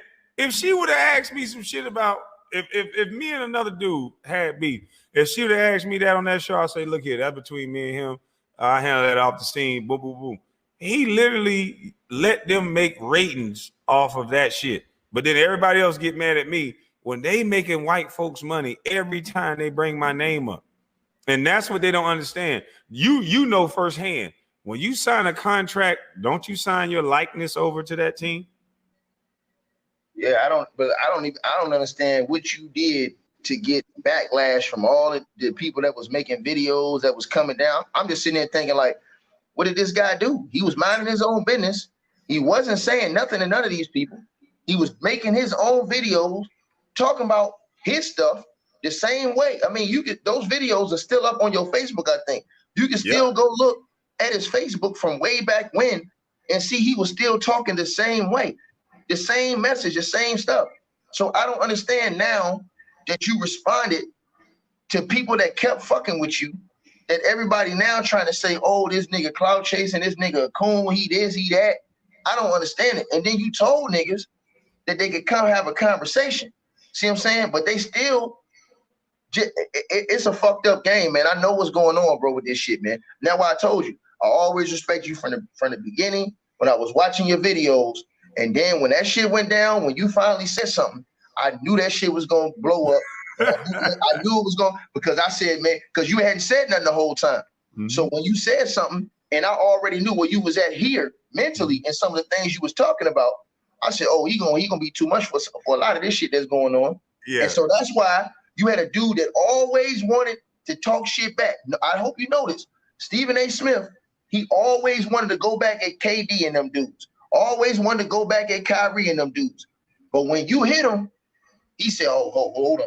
He ain't initially want to come back because he saw something that you was gonna put on his ass different than what them other dudes could do. And trust me, them dudes that's in the league, it's times they want to do shit, but a nigga ain't gonna jeopardize his shit while he playing to fuck with this nigga, to fuck with this media nigga.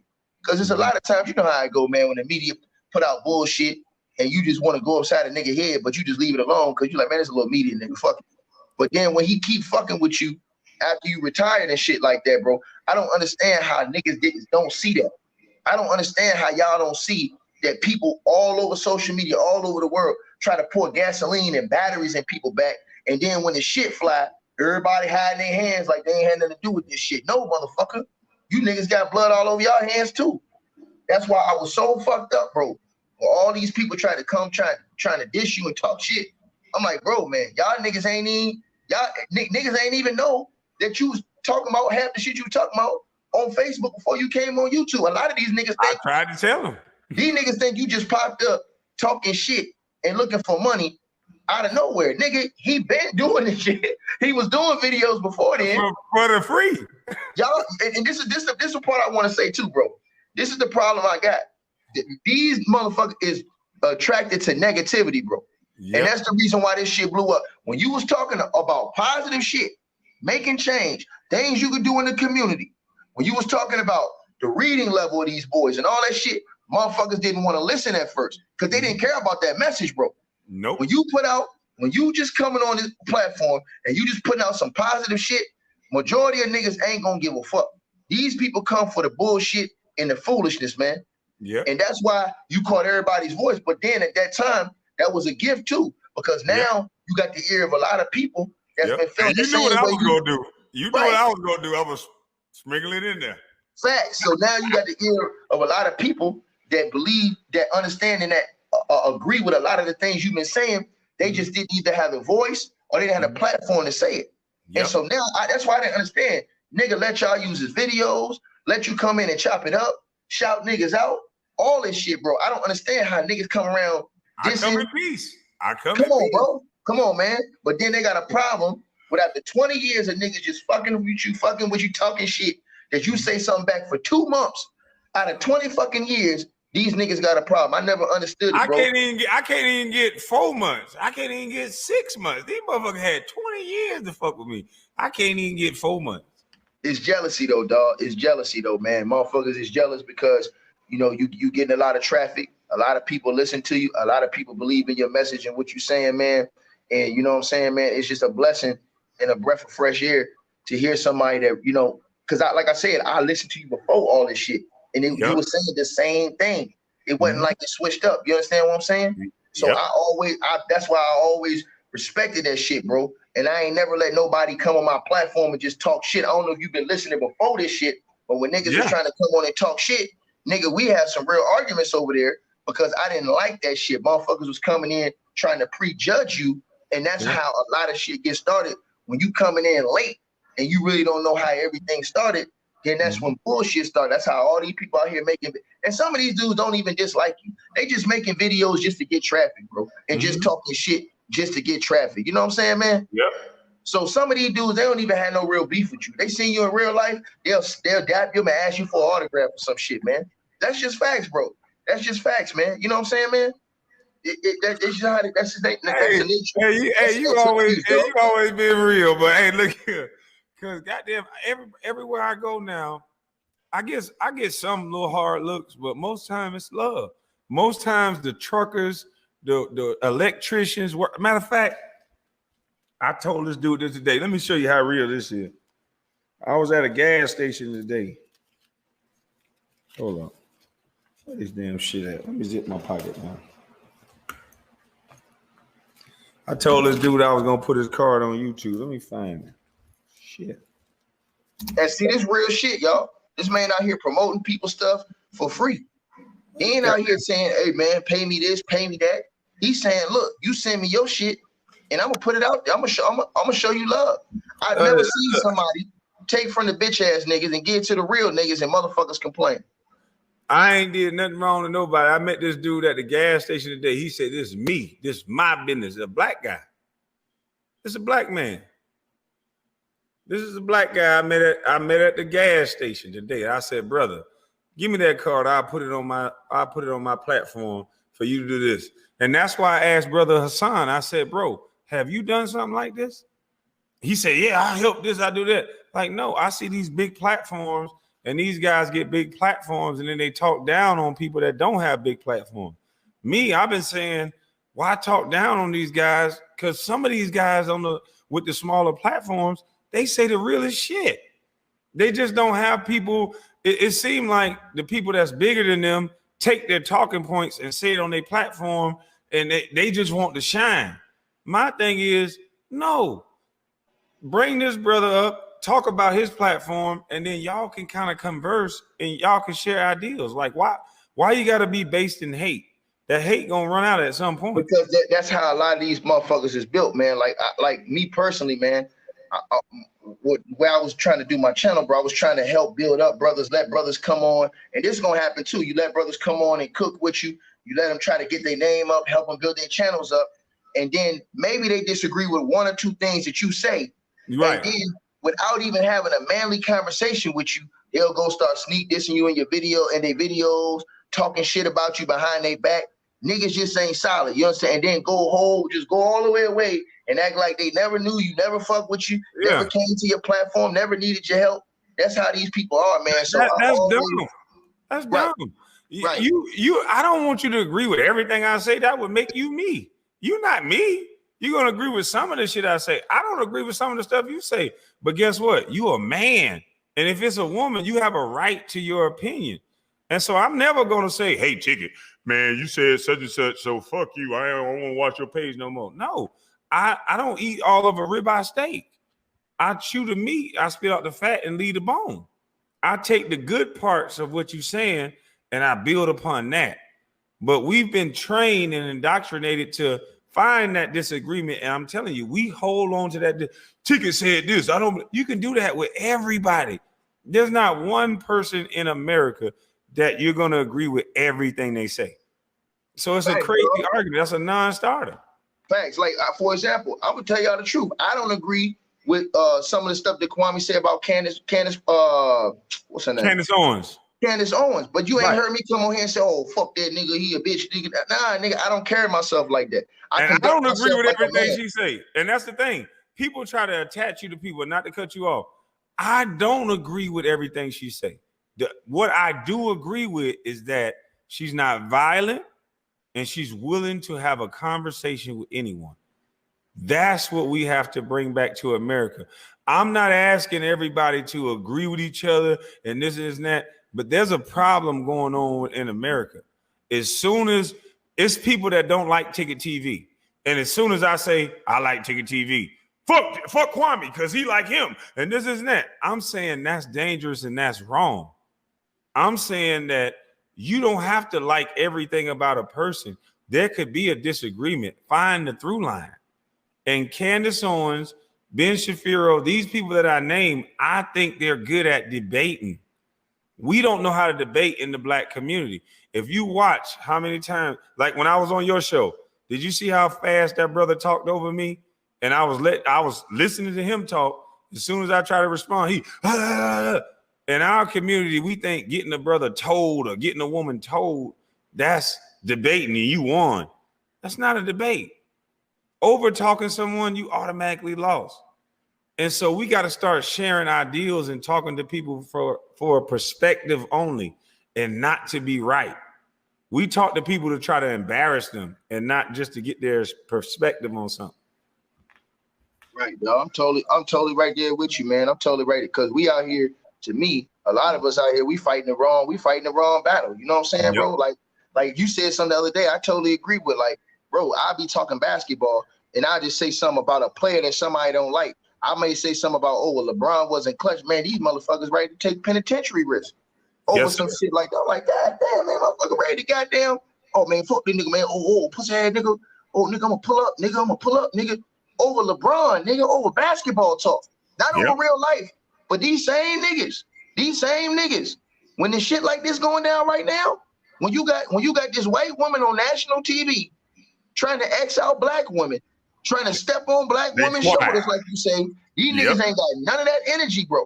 And I don't like that shit, man. They don't have none of that same energy, bro. They only have energy for dumb shit. For black people. Yeah, listen, they took the bite out these niggas. It's niggas that'll get a life sentence for shooting and hurting black people. But if the person is white, they won't even look that way. They took the bite out these niggas. Thanks, dog.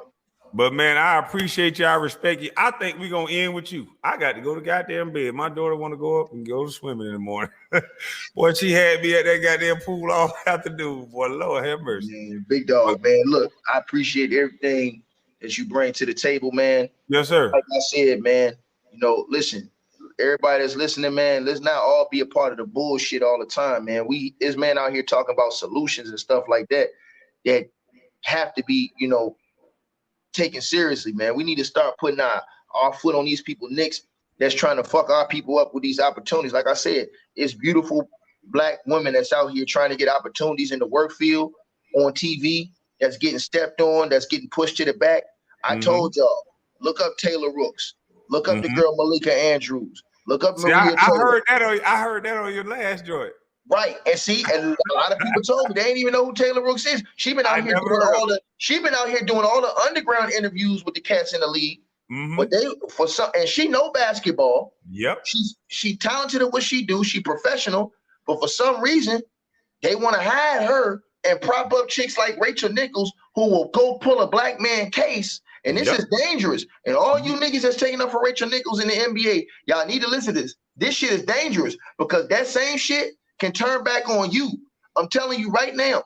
She pulling up niggas' cases on national TV. And I want y'all to ask her that.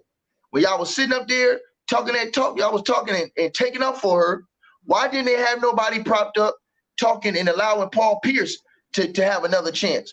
Why they fire him off the rip?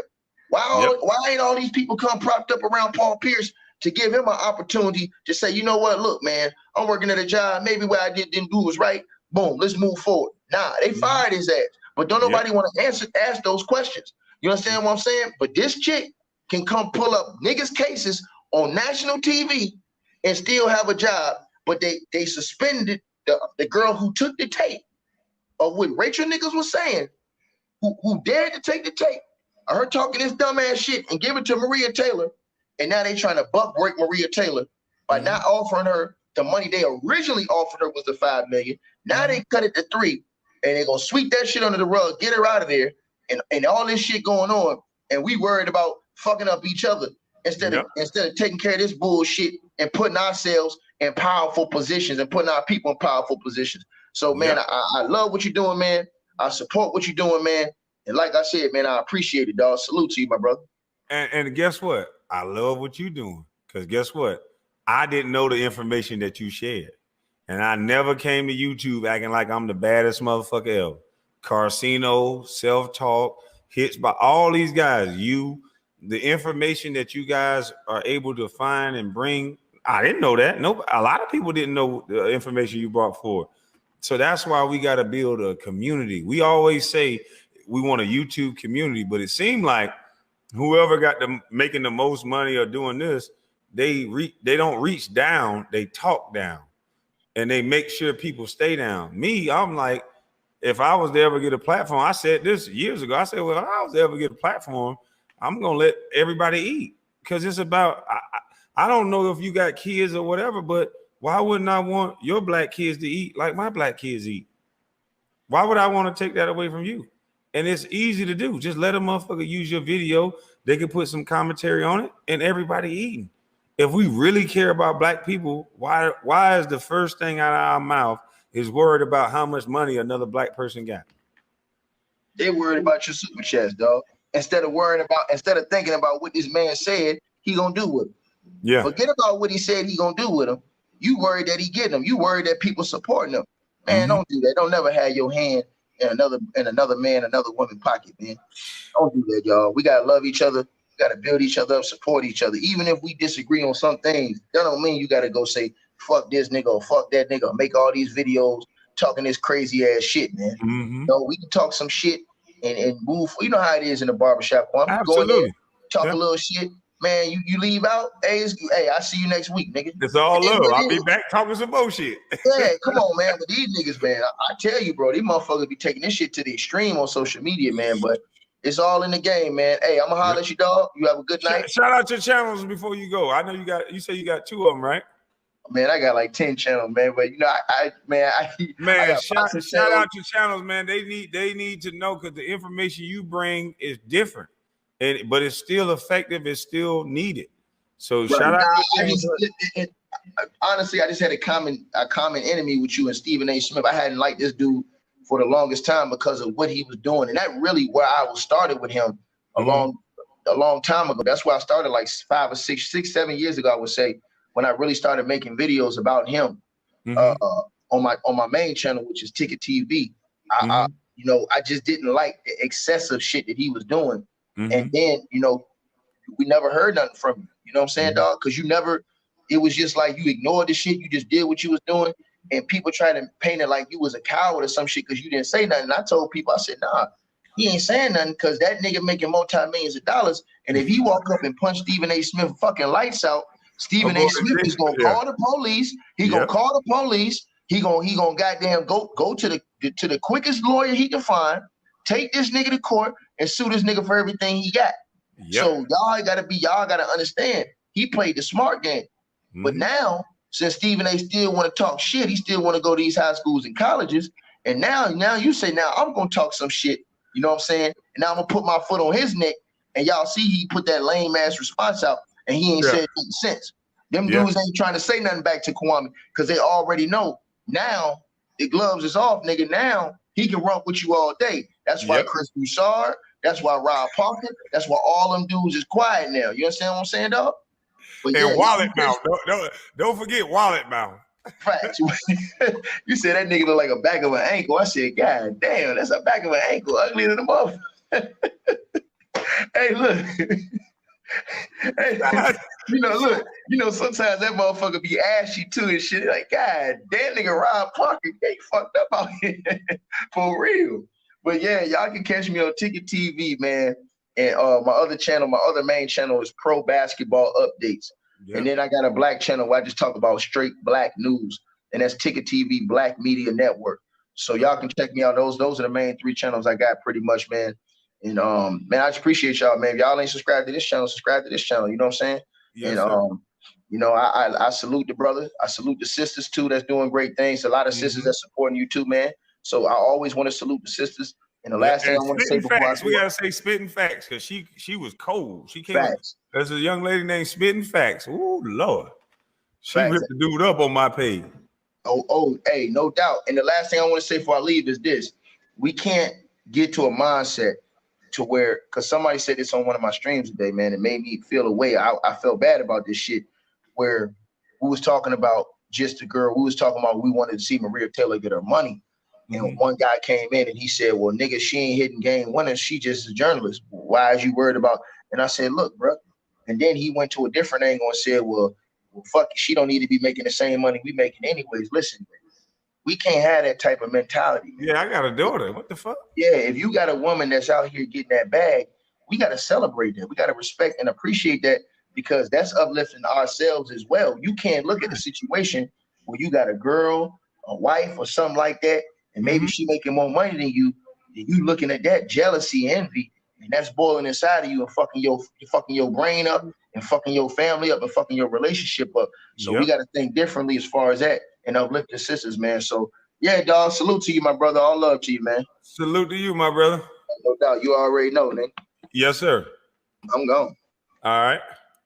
Shit, I'm going too. I'm tired than a motherfucker. I'm up here sleepy as hell. I'm over this motherfucker. Bobblehead. I'm bobbleheading back this motherfucker. Y'all have a nice night. God bless y'all. Shout out to everybody in the super chat. Let me see. Let me read a couple of. Oh shit, I can't read. I'm tired tonight. Fuck this. I'm going to sleep. I'm tired. There's so many. I appreciate all y'all though. Y'all done help get some kids some shoes. And trust me, we're gonna have a good time in August. And all of y'all are welcome.